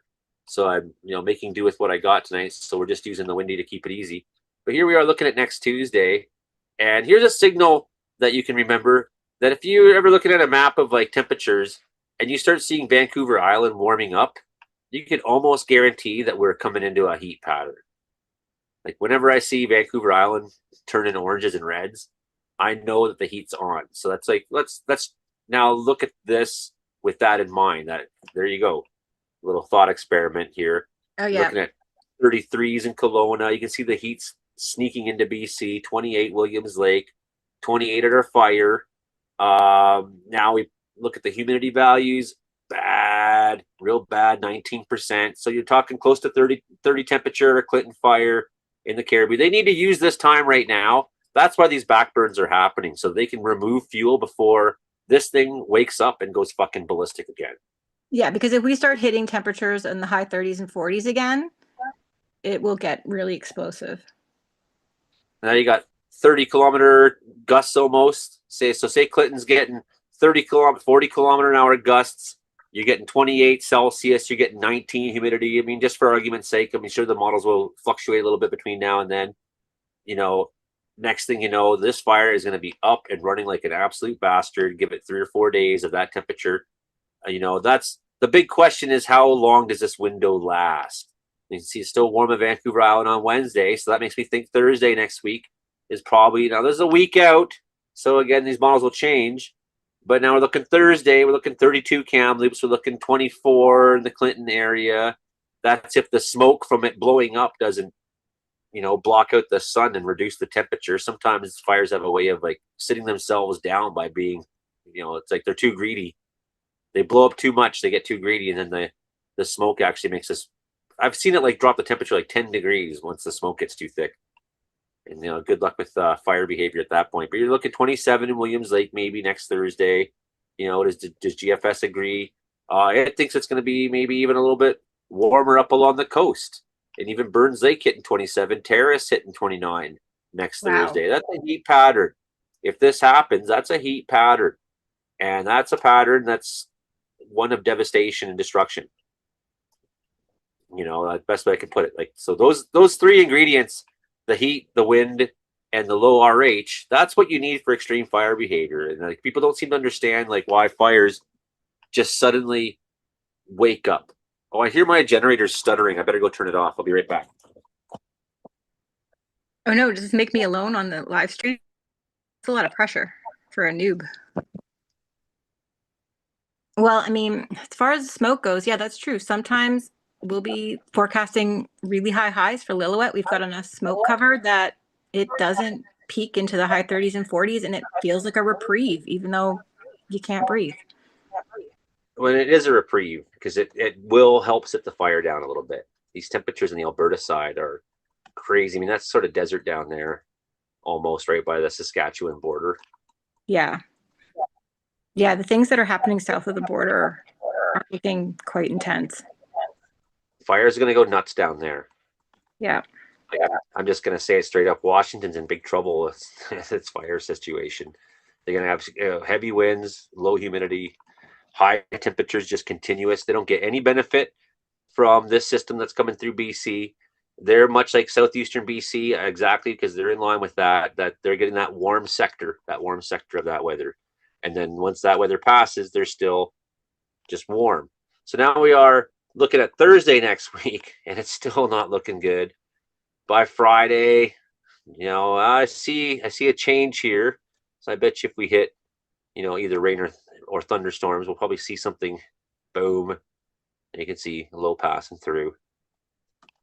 That will knock temperature back down. But look, southeast BC doesn't get much benefit from that. I mean, again, these models will probably change. This is just kind of giving us, this is like a thought experiment how I look at modeling this far out when you're looking like a week away. But if like we're into this, Williams Lake 25, Kamloops 30. If we're into this, if we're into humidity being low, now we're going to have some rounds of lightning in the midst of that, because what does it do when it gets hot? It makes thunderstorms like all the time, especially a little trigger comes through. Boom. Looking Monday, in 2 weeks from now, 34s in Kelowna, 28 Williams Lake. So like they got to do that back burning right now in Clinton, because that fire going to wake up in that heat, and it's going to run just like it ran last week Friday. And people have to understand that it's the weather conditions that completely determine how a fire behaves, and the fuel and topography on top of that. And the fuel and the topography can be mitigated by the weather. For example, if it's raining really hard, your fuel and topography won't matter that much, right? So your weather's the big the big factor that really determines like what kind of fires are we dealing with. So like I think long term we're coming into August, which is typically the driest month in BC and the most likely to have fire stories, which is why I'm still on roster. And it may be that I have to cancel shows again in 2 weeks because I'm, you know, gonna go work for wildfire again. But I'm trying not to this year. I'm trying to just live my life, not by the phone all the time. That's the big one. Sometimes Well, it's thanks. just hard to quit. It's the best job in the world. You know, It's pretty cool. I love fighting fire. I like the attitude of firefighters and how it's like we're on the same team. Let's go get it. Everyone's very competitive. We'll be better than that crew. But it's not like kind of a hateful thing. When you sit down at supper time and talk, you're still friends. You're still in the same team, but you want to be better than them, and they want to be better than you, and they want to be better than the guys next to them, and the guys next to them want to be better than them, and and the people in 5 crews down want to be better than the other 5 crews up, and it's like everyone wants to put in that effort to be like they want to To be me, the it's best. like the healthiest, most like positive, like competition of like pushing everybody to their best for the best outcomes. And like there's just the benefit that I've had where I live in BC. I've had the pleasure of meeting many, many, many fire crews and given the job I do teaching at the high school and the work I did with Lillooet Pride when I started all the Pride parades. And I had so many fire crews that would come in my parade and it was amazing. And everybody was always so kind and so gracious and so amazing with the kids and so encouraging. And like, I just have so much respect for BC firefighting personnel and people and the hard work they do, the amazing work they do, the way they risk themselves, their time, all the effort. And they're just a like infectiously happy and like optimistic too. Like I think you have to have that kind of personality where you just always have to believe that glass is going to be half full to work and run that hard against literal like monsters. And I just think it's really inspiring and incredible work. So it's pretty awesome that you get to be a part of that. There's 2 stories here we could kind of jump off of from what you were saying here, and I don't care what the viewers think. I'm gonna set up if it lets me. There we go. I'm not used to using the laptop for this. It's not so bad. So of course the RCMP are investigating this situation in 100 Mile House where a Pride Society sign was destroyed, and I thought at the time, how ridiculous that when we're in like crisis, when we need to be coming together as a community, someone would still think that this is the time to go smash. I mean, there's never a good time to go smash their sign, but no, this was horrible and it was really heartbreaking to me. So just to let people in that might be watching or listening to this. So back in 2022, I think that was my first one. I started Lillooet Pride and we had our first Pride parade in Lillooet at that time. And I did another one in 2023. And they were huge. They were really massive, well-attended parades. They stretched the entire main street. They were just amazing, joyous things. And I'm so proud of that work that I did. Unfortunately, in 2023, I suffered an injury and then I was off work for some time and I couldn't get back to Pride and I haven't had the capacity to start Pride again. But also around that time, things really shifted and it became more difficult. It's like the negative voices got a lot louder. And I remember must have been June of 2024, there was even controversy in Lillooet about raising the Pride flag for the month of June. And so to hear that 100 Mile has suffered this level of vandalism to one of their signs is absolutely heartbreaking and infuriating. And I think for me, the saddest part is that it doesn't feel surprising. And that's the most painful part, is that I feel very much aware of this very strong undercurrent of absolute negativity and hatred towards people for really, in my opinion, no good reason. And well, you don't I'm have so to like heartbroken. argue as to why you need to have a Pride Society if this kind of activity is still going on. I love this quote about why they canceled the events in 100 Mile House. This is an article about how they raise money for fire relief. But this quote's hilarious. It says, it's not hilarious, but it's hilarious. It's half our drag performers got stuck on the far side of the Anderson Creek complex. You know, it just sounds funny to me. But so they couldn't put it on, and the event. So then what they did is they raised money instead, and then they get their sign smashed, right? So it's like, I guess the thing is, like, it's not that I think it's understandable at a different time. It's just it's even more mind-boggling for me that when your community's in crisis, the best thing you think you can do is go and that's what you're going to target a do. group. People are worried about their homes. People are worried about evacuations. People are really stressed and panicked. They're worried about traveling because you've got all these road closures and misinformation and stuff. And like, you're going to go and smash up a pride sign. Like, this just, yeah, I mean, it was just personally, it really affected me. Like, this work that's really close to my heart. And I really feel for the folks in 100 Mile for sure. And it was sad that they had to cancel their event because of all this stuff going on. And then to have that happen, like, that's really massive salt in a wound and so unnecessary at any time. But like, I think what it is that it's like during these events we hear these conspiracy theories go around. We hear the nutters get louder and they talk louder and they say crazier things. So to me, this is an amplification of that effect, and it's an amplification of that effect, right? It's like, how much more batshit can we go when things are going crazy? How much worse can we make it? Here's a good one.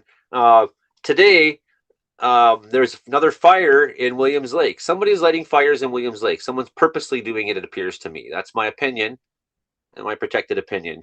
But it seems to me 3 fires very close to where my children live. A 4th one today up by the Boston Pizza, big grass fire. It seems to me these aren't accidents, right? And then this one local. No, but even if you give benefit of the doubt, and that's a tossed cigarette butt and just absent-minded recklessness, like, how absent-minded do you need to be that, given the current state of things and conditions, that you would not check yourself? So it makes it more suspicious. A cigarette butt actually start a fire? Very rare. It's kind of hard. Well, like I said, like, they have 4 fires in Williams Lake over the course of the last 5-6 days. It's not an accident. No, because even if you wanted to bring that argument, like, I don't think anybody is being that mindless and that, you know, it's that much of a coincidence. Like, that's not statistically possible. So that's really horrifying to think that people would be, you know, causing arson in these types of situations. Like, that's terrifying.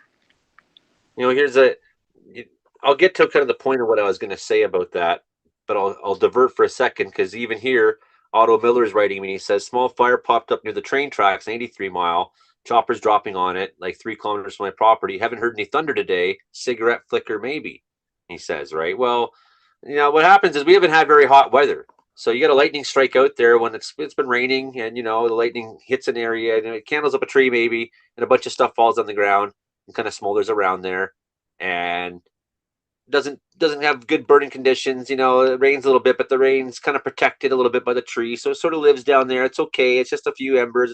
It's crawling around for a few days. It's crawling, you know, a little bit there, and trying to find a heat source, trying to find some fuel, and then finally, after 5, 6, 7, sometimes even 10 days after a lightning strike, the weather turns hot enough, the conditions are good enough. There's just enough heat in this little hot spot now, and it catches it climbs up a tree somehow. It finds something that's some ladder fuel, and off the next thing you know, you got this very visible fire that everyone's like, holy cow, where did that come from? Well, in this case, I think the 83 Mile fire, I mean, I don't know, but just to assume that it's human caused because you haven't seen lightning for a day, I would suspect that it's actually quite likely a lightning strike still from. So I'm going to show you something here that I thought was pretty shocking, and I think maybe people have seen it on my page already today. I just got to look down and find it. Here it is. I'm going to share screen now and show you this. So this is a guy who I blocked months ago. I blocked him because I just do preventative blocking sometimes. I'm like, you know, you suck. I don't want to ever talk to you again. You're just. I'm glad that I have no level of like that I actually need to block people yet. Like people don't watch my librarian TikToks enough that I need to block anybody. I'm grateful for that. I get like harassed Yeah, relentlessly. you get it a man. Like, lot. You get it a lot. And for so here's what? Providing good science and weather information. this guy here, Clayton there. So they got a fire in Williams Lakes going on, and Clayton decides it's probably me that started it there. So then Tyler speaks up and says, you know, what you're saying is a serious. What the hell, right? What you're saying is a serious thing. You know, you're accusing Joey only of. And you can't read it, unfortunately, because these words are in the way. I can't make them go away for some reason. But what he's saying there is that Joey's an arsonist. You will see. And meanwhile, I'm like 200 kilometers north of Prince George. I'm nowhere near Williams Lake, dude. Oh, I saw that But today. Yeah, that was wild. he deleted it, but Tyler screenshotted it, screen grabbed it before he deleted it, and I wanted to hit him over the head with it, even though he's blocked and probably won't see it. But it's like, dude, like you can get sued for saying that kind of stuff. Like, you know, like you're messing with slander. my professional career with criminal accusations. Yep. And Well, and then writing it's libel. So at one of these times, I'm gonna fucking sue one of these assholes, and I'll make them pay, and then maybe the word will go around. Don't mess with Joey. You keep talking shit like that, accusing me of being an arsonist. You know, if you didn't delete it, I don't have much of a case because he deleted it. He got called on it. He said he went double down and then realized he was probably putting himself in a bad position and deleted his comments. So, well, yeah, but what's the lesson for the kids out there, which is like things you put on the internet are forever because there are already screenshots of it. There is lived evidence in memory. People saw it. People have bore witness to that action, that it does not just go away because you deleted it. You said that. You put that out there to the public, that you have to then take accountability and consequence for the harm you've caused, particularly when you're spreading malicious lies that are absolute lies, because that didn't happen. It would be absolutely physically impossible for it to happen. The one thing that I would say to you, Joey, is that everybody really, oh gosh, my orange alert's going on. Okay, do you want this? Do you want me to read it? yeah. See, Yeah. Based on recommendations from the BC Wildfire Service, an evacuation alert issued by the Squamish-Lillooet Regional District on July 23rd for the Riley Creek fire has been expanded. Because of the potential danger to life and health, SLRD has expanded the evacuation alert to additional properties. Oh, so what they've done is, I believe, they've widened the alert zone further, kind of south, down Texas Creek Road following the Fraser River. I think the expansion is going that way from the previous, but that made me panic thinking it was the order that they had put in. But I think it's just an expanded alert on the evacuation zone, but we can post it and follow up later. But I was so panicked that it was like the order was coming and they were all getting ordered out. I'm also taking the task to go back to other and shouting out to everybody who might be under an evacuation alert. There's 16 people watching, so probably none of you, but thanks for still watching my throw together last minute show that I didn't even get the chance to publicize. Appreciate it. There's I ended up here. Who knows? This little, no rules. And like none of my panelists came because they all thought they had the night off, and even Frankie had to like drag him back in. So we pulled it off, and I'll send it to the radio stations tonight. But I also had like an executive director of a local arts group say a bunch of things that were pretty smearing about me, including like questioning if my kids are safe with me. And it's like, dude, I went to court enough times to have my rights to have my kids. Like, trust me, if I wasn't a safe person, that would have been on the table. It never was. Never in all our fighting in family court was the safety of the children with me an issue. That's anybody who knows me knows that. In fact, I'll use the words of my mother, because I asked mom once, like, I said, all the other guys, when they go to the fire, I hear them on the phones and they're talking, like they're in the truck and they got the speakerphone on, and their mom says, be safe, be safe. They all say that, mom. And don't get me wrong, I don't need you to say that. It would almost irritate me if you did. But now I'm kind of wondering after a few years why you never said it once, just curious. And mom said, well, everyone's safer with you there, son. you know, and okay. She never once told me to be safe. It just not a question in mom's world. And she's a very pragmatic Dutch No. person.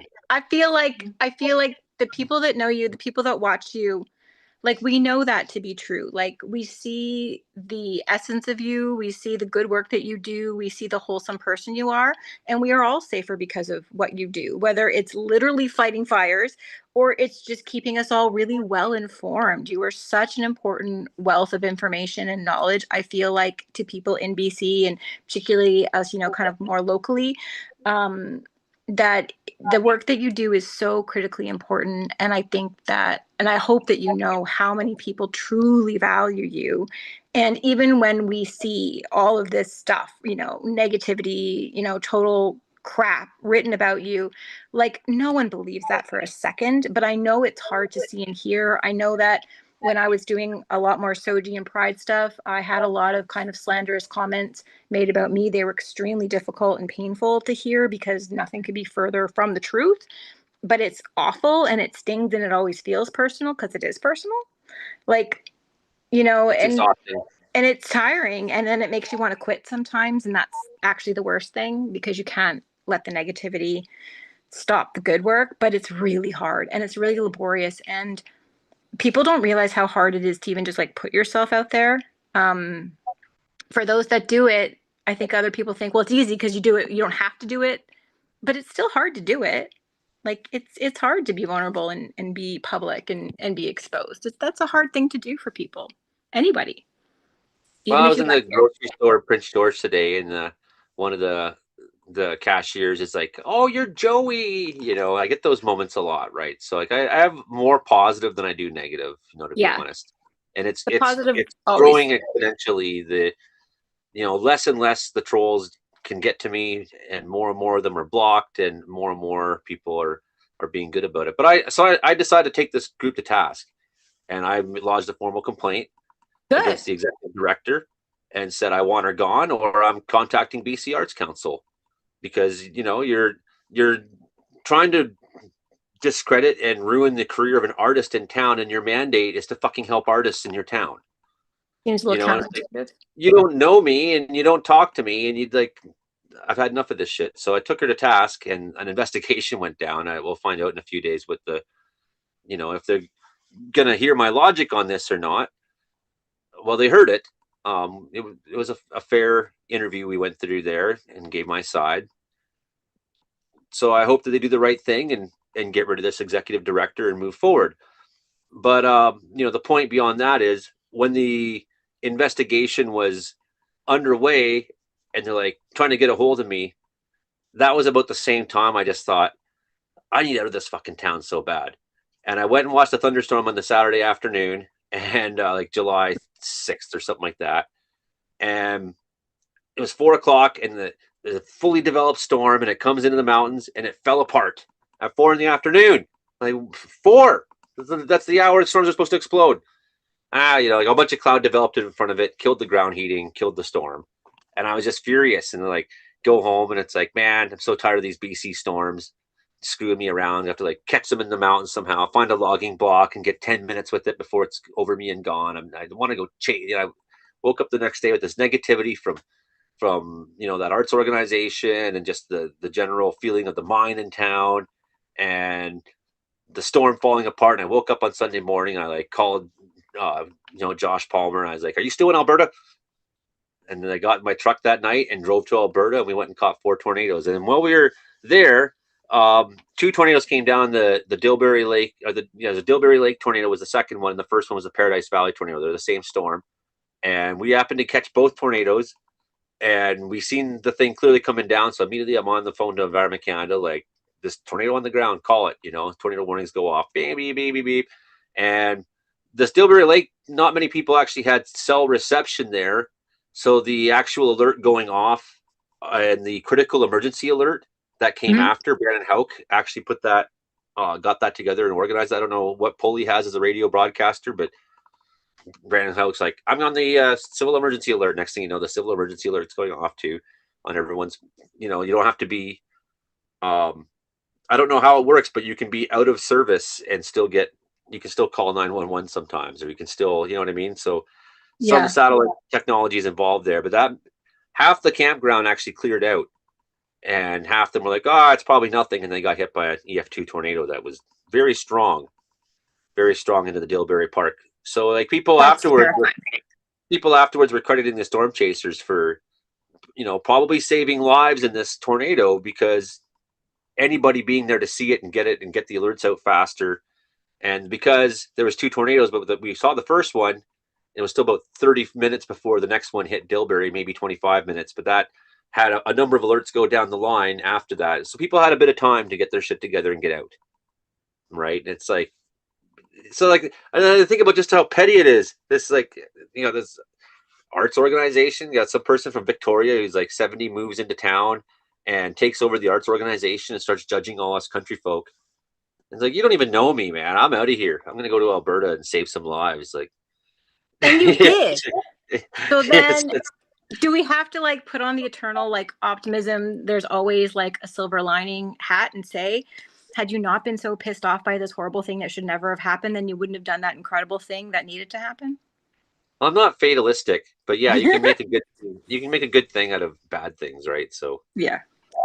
That is much the truth of it, I guess. But I feel for you, and I appreciate the crap that gets thrown your way for just absolutely no good reason. That is very trying and difficult and sad. And I'm sorry that you have to put up with it. Like, really, really. I don't think I could take it. It's kind of like more and more water off my back, but also with the serious ones, I'm starting to just kick ass on. Like, well, you know what? I'm actually, not like, gonna. They wanted to have a you Facebook really stand battle. up for yourself about it. Like, I would just They wanted feel to so have a like shit talking Facebook battle, and I just hit block and send a message to their board saying I want this person gone. yeah, done. And like, I think that's a classy way to deal with it. Like, you don't have to get in the mud with people, and just address it where it needs to be brought. And like, I think that that's fair, because at the end of the day, like, people need to be accountable. You can't just say whatever you want. It's a big misunderstanding about what free speech really is. It doesn't mean that you can say hateful things or make up lies. I hate petty bickering. Yeah, it's like, I just don't want anything to do with petty bickering. And it's like, if you're trying to drag me into that, I'm fucking out of here. Yeah, totally. Yeah, like this thing went off locally like the other day in town where, people drop stuff off at the dump in the little free store they have. And like, some of that stuff then gets collected and brought to the local thrift store, and then they sell it. Well, those are really good folks that add a lot to our community, running a business. And the thing about that free store up at the dump is it gets cleaned out extremely regularly, and all that stuff goes straight in the landfill then. So if someone didn't happen by to grab the free thing, it's just then garbage. But then people are up in arms like, oh, they're making money off of what people have given away for free donation. How dare they? And it's like, well, like, oh, because they're becoming millionaires? No. And even if they did, so what? Like, I don't have the energy for like that kind of pettiness. Like, if you don't want to put your stuff at the free store, then don't. But you can't then be upset about what happens to it after you do. Like, really? Well, that's the biggest problem you have? Okay. I hate when people use veterans to fight their political battle. Like, they use the veterans. So I'll give you an example. Like, why are we giving money to countries, or we should be helping our veterans? So, well, we can do both. We can do both. We can do all the things. Veterans are incredibly important. Why not just say we need more help for the veterans? Why do you have to like make this like fake dichotomy that's not a real why thing? is it either or? So then that's like the same with the 100-mile. No, was it another small town in southern BC? I forget. Had I wish I could, because I just saw it today. But they have a nice new, maybe it was Kelowna or somewhere, I don't know, or Enderby or somewhere. They have a nice new rainbow walkway, pride walkway on the side across the street. It looks nice. And then immediately people are saying the same thing. Well, how come? Where's the walkway for veterans? That's what they say about pride all the time. It's juxtaposition. It's like, well, the veterans fought for a free country in which, if you want to organize to have that done, you can do that. Whether it's a pride. If you want to have a really big parade on Remembrance Day, like, no one's stopping you. That would be great. It's really important the sacrifices. Like, that should not be overlooked either. But it doesn't mean that it's one or the other, or you have to put Yeah. something down to lift something else up. Like that's not what equality and equity is. It's an us or them thing in their mind, right? And it's like, like I have no problem with the idea of painting all our crosswalks different colors for something different. Like, why not? Like, let's have a more Sure. colorful society. But it doesn't have to be like, a us or them argument every time, right? So I just hate that. I hate when they like to use the veterans, especially because no one can argue against helping, celebrating the veterans. But Well, I why really are think we? that that's like just such a manipulative tactic too, where like I don't appreciate veterans being dragged into an argument that they didn't ask to be a part of either. Like, Why are we like, helping the homeless when we're not helping our veterans? It's like, if we have a well, just 'cause society, we try to help we everybody. helping That everybody. Yeah. Like, I don't know. I mean, I still have my dad's UN peacekeeping medal. I'm really proud of it. Like, that does not get overlooked. Even if, I happen to be championing this other thing, it doesn't mean anything else is, being forgotten or put down. That's very like faulty logic. I don't like those arguments either. No, they're just like when you have a mentality of hate, you're trying to like use an argument that people have a hard time arguing against, right? Yeah. It's like, well, if you argue against that, well, aren't you in favor of the veterans? Well, You know, no, because that doesn't mean that either. It's still, you know, yeah, but like, and then you get into these like just semantic circular arguments. arguments with people that you can't win, right? Because then you're just on the defensive, and like that's never a great position to be in. So that's when I go like, yeah, okay, this isn't a conversation. I've tried to inform you to the best of my knowledge that I can cite with, good sources. This That's heat all I map can do. is totally fucked. I don't know what's going on here, but That looks I would scary. basically not trust any of that. I wouldn't trust it. Which way do we think that fire's heading? Well, that's the thing is 70 miles in danger, and Yeah, that's why clearly, they're like it's doing all like this back 5 burning. clicks out. Probably close to that now. It was like 7 yesterday. Yeah. I'm sure that if this is an actual heat detection, it's the column of smoke from the burn operation. To me, that would make If sense with the winds and every other projection model where you can kind of see the concentration of smoke just hovering like to the these right of everything. these straight lines, like it just looks there's something's malfunctioned there. Something needs to be cleaned up. So I wouldn't take too much stock into that. But yeah, they did do some burning there, and you really need to. There's no way around it. Like I said, How do you feel the about fire. the fire maps, like the other fire map that does like more of the round spotting? You talk to Yeah, this that guy. one. Yeah. I mean, I love this map, and they do update all the time the fire perimeter. Yeah, I But think even it's then, like they get the same information. They're getting it from NASA, right? So yeah. again, you have this like weird anomaly here that's outside, which you can see where the fire perimeter is, although it's baked in the smoke here. The fire perimeter is like so. And what I was saying on my episode last night is I'm probably gonna end the stream soon. But what I was saying last night was that when you have all these nooks and crannies, you're adding a whole lot to the coastline. So you look at if you think about it like a coastline, you look at the American coastline in the Pacific, it's very flat. And their actual coastline, numerically, kilometer wise, is dwarfed by BC's 26,000 kilometer long coastline because we have these islands all over. Here's an island, for example, uh, off this fire perimeter. So if you kind of look at the fire perimeter and think of it as a coastline, you have all these nooks and crannies. So it's the BC coastline, just the mainland's 10,000 kilometers, but it's only 900 kilometers straight flight from Vancouver up to the Alaska border. Right. Right. So you're adding 10 times the amount of edge is what you're adding, 10 times the amount of edge. So when you cut the edge off, you try to remove these nooks and crannies and try to get a nice straight line. So you put your garden in front, then you set this shit on fire and burn it back.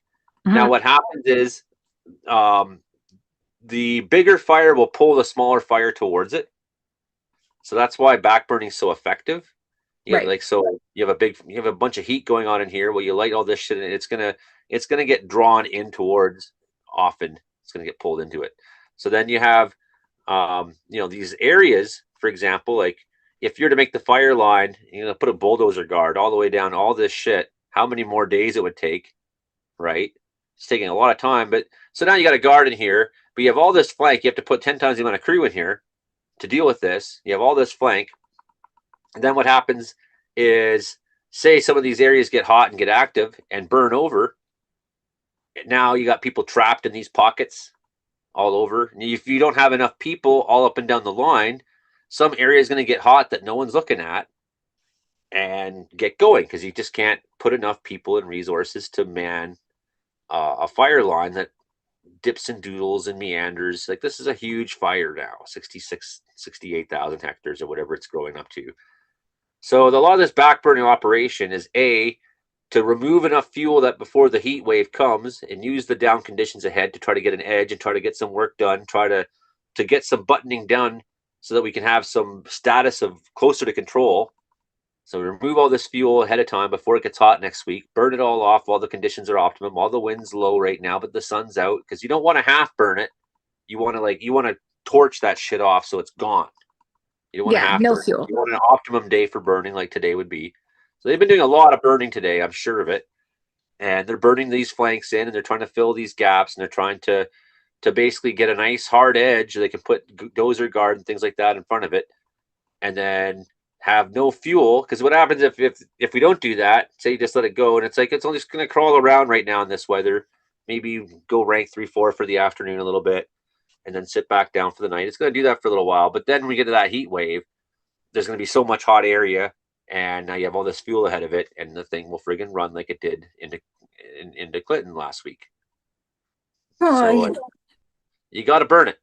You got it. Yeah. And anybody who says that every time BC wildfire does a burn, something goes bad is wrong. They're fear mongering, they're ignorant, and they're lying. I've been a part of a lot of burn operations. I'll admit, on a couple of them, the fire got away on us a little bit. And the thing was, when we were playing like that, and we thought, like, well, it might get away with us today, but let's go for it. The risks were really low in those cases, in terms of, like, there was nothing, we woke up the next day and we had to make a new line 400 meters the other way. And the risk of not doing it, I think, is probably most often far greater. And I think also the public perception issue comes from the idea that we hear about it when it goes badly, but we don't hear about it the 99 times it went right. Well, the thing is, even those times that it went badly, so for example, we could include at the Donnie Creek when we lost our edge there, but there's nothing between us and the Alberta border. It took off and went, so be it. But here's a chance to, like, we could sit this fire down, maybe take away its fuel. It's worth the shot because the consequences are low. Well, then you have the other side where the consequences are high, right? And then, I don't know. I haven't wanted to ask if I would assume, like, this is just my opinion, I would assume that some burn operations were done on Friday night to try to keep that fire from running into town. I'd be surprised if not. So I've already heard people saying, like, BC wildfire burned my house down last week, and I'm suspicious of that. Like, I wouldn't be surprised if some burns happen. I don't know that. I wouldn't be surprised. I feel like, based on things I saw on social media, I would have to agree with you. Like, I couldn't tell you for sure or confirm it, but it feels like that's correct. I would be doing Hail Marys. If I'm in charge of this fire, I'm in charge of Clinton on Friday night and it's coming, I'd be throwing Hail Marys. I'd be like, light it up, because we can't have a wall of fire come at us. We have to take some of this fuel out. So it's possible. Now, if that wasn't the case in Clinton, forgive me, but I know it's happened in BC where a backburn has cost a couple of houses, and it was for the greater good. Is it correct that happened with Elephant Hill? I feel like I hear a lot of that rhetoric because of Elephant Hill, that they did a backburn and it went poorly. That's what they say, is it went poorly, but actually, And then I hear that, which is like, people say that, but it's not true. And so then I think then you've just got this, like, broken telephone, and then fear that, underpins people in a highly anxious situation, that they're scared to trust that the right things are happening. If it's the case that a burn was done on Friday in Clinton ahead of the fire showing up, sorry, it worked. They got it right. You know, like the town's still there, man. I mean, is it absolutely heartbreaking that there were losses? Yes, of course. Those are Like hard decisions to make when you're in we know command. that people have lost their homes, their businesses in that area, and it is absolutely gut wrenching and horrible. And it's awful that people are out on evac. Like it's awful. But the majority of the town was saved. That feels like a win overall, It's a win. When right? we look at that fire behavior that was going on, That was terrifying. that fire would have, yeah, Clinton would be gone if it wasn't for the firefighters. So, like, don't talk to me about people screwing up or something like that. The town is still there. Yeah. And yeah, we lost some properties and it sucks. And somebody who had to make that decision has to live with that. And like I know because I've worked in these fires and I've talked to people who've made those decisions and those kinds of decisions that they don't like that. It's not like you don't join the service to lose anything, you know, like that's nobody wants that. No, nobody's out there making decisions to harm anybody or any of their valuables or their things. Like definitely not. You do the best you can with the knowledge you have, and that's it. Like, and hindsight is always like 2020. Like it's a whole other thing when you look back at something and analyze it when you have then different information, different time, like no pressure of the immediate stressors. Those are really hard conditions to make really important decisions under. It's not a job I would want. They did pretty good. The town's still standing. And like Absolutely. I never met anybody in the service who didn't like wasn't 100% committed to like winning as much as they could all the time. It's like Of it's course all they they think are. about. It's all they think about is how to win. 73,000 hectares now. Ah, that's like 73, 7 evacuations. unimaginable. It's huge. It's huge. Yeah, I think Riley's bumping almost 1,000 hectares. Yeah, it's a baby. Yeah, And compared to 1,000 is big fire. It's yeah, but it was like 24, I think. on Thursday, July 30th, strong inversion will leave smoke settled throughout the morning, reducing visibility. The inversion. So this is just this morning's. They don't have an afternoon update. I feel like that's been happening every day. Yeah, well, it's they're taxed. I know, but like I mean, like that's what we're seeing day to day. Like we get the heavy settle of smoke in the morning, and then it dissipates over the afternoon, and then our evenings Right. are generally pretty clear. Fire behavior still challenged containment efforts later in the day. Fire continued to be active along the north flank. They did some burning there. They're working with BC Hydro. That's something else I meant to mention. There's like a substation right over here. That's from the same line, actually. That's like it's 8 kilometers from where I'm sitting, from the same line that comes in from the Peace. And the reason why your lights aren't flickering anymore is because the fire is not at the substation. It's moved on. So Well, BC Hydro released something about the Kelly Lake infrastructure challenges today too. That was a bit concerning.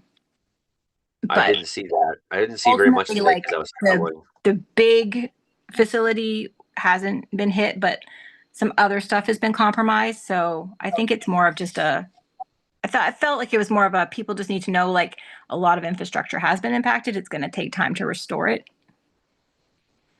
Oh, about local power outages. I Yeah. saw them like 2 weeks. Yeah, but there's been like a little bit. I feel like the provincial warnings seem to have lessened over the past couple days. So yeah, at least the main line's good. Well, I'm getting dark in here. It's getting And I'm dark gonna here need- too.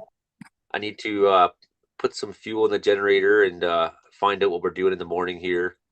And we're gonna put a fish culvert in. I'm Go stoked on it. find a good storm. Well, I'm going to be pretty busy with this fish culvert here, and but it's sweet that there used to be a culvert there that was like a waterfall, and now we're going to put one in that the fish can swim up. So Like a it's fish good. ladder? Well, kind of, but it's just a bigger culvert, and I mean huge. It's like a little cool. creek, and the culvert's massive. But you're going to give us a video on that, right? There'll be definitely video on it. Yeah, Then that's all we need. absolutely, absolutely. Well, I think that's me for now. I'm gonna get some fuel in the Jenny and find out what's going on with everybody. Thanks for Welcome the to no our rules fun. Yeah, thanks for showing up out of the blue. It turned out really great. Anytime. Just send people the links more often, you know. Keep Just like a catching good random hits. drop-in guest. Yeah. Meanwhile, none of the panel that usually comes except for Ryan. So you saved the show. We do what we can. Well, take care. Let me know how it's going in Lillooet. And yeah, I am concerned a little bit about that fire. Not so much in the coming days, but I'm looking at that long-term forecast. Looking at that Okay. heat next week. And I'm thinking like, oh, we're in for some fire action. It's gonna be big. I don't like it. Bunch of I don't dirty like sea it. days. Yeah. I know I got too many people have people been I saying to love me they don't make sitting summer right there. anymore. And maybe I'm a sick man because I love summer. I'm like, man, I just went and seen tornadoes. We just had like crazy pyrocumulus thunderstorms. Like I'm just such a kid, right? It's like, and then I'm like, is that cold? I mean, I love all the things that everyone's scared of and hates. And No, I love them I remember too. like Like, my mentor, the firefighter, was what's the difference between a pyromaniac and a firefighter? What's there's the only virtually nothing, but one has a sense of justice. yeah, my brother's a fire prevention engineer, and he swears in a past life he must have been an arsonist because his fascination with fire is massive. And he's just like, I just happen to be on the good side of it now. That's all. Yeah, right. So that's exactly how my joke goes, right? Like when I Yeah. realized my early in my fire career, I was like, wow, everyone is obsessed with fire. And then it's like the public's like, you guys are always wanting fires. It's like, well, your soldiers want war. It's just how they're hardwired, and that's what you I mean, want is you want your soldiers to want war. Not that I doctors don't want people don't to like be sick war. and injured, but you know, they need the sick and injured. Like that you could make the argument about almost any profession in some way. If you had a whole cadre of firefighters, so every time something lights up, we're like, oh damn, this sucks. There's fires. That's no good. And that's what I said to my friend in Logan Lake last night. I was like, if it calms your nerves any, think of every fire crew that's getting the call right now. They're like, we're going to Logan's Lake. Yeah, let's get it. They're just fucking stoked. Yeah. We're gonna go. We're gonna get it. We're gonna knock that thing down. We're gonna beat that bastard in the ground. Let's save the town. Yeah, like you want your warriors to love war. It's the nature of the beast, right? It would be a bad situation in BC if all our firefighters hated fire Yes. and didn't want to go. And like right? hard manual labor and extreme heat and smoke conditions.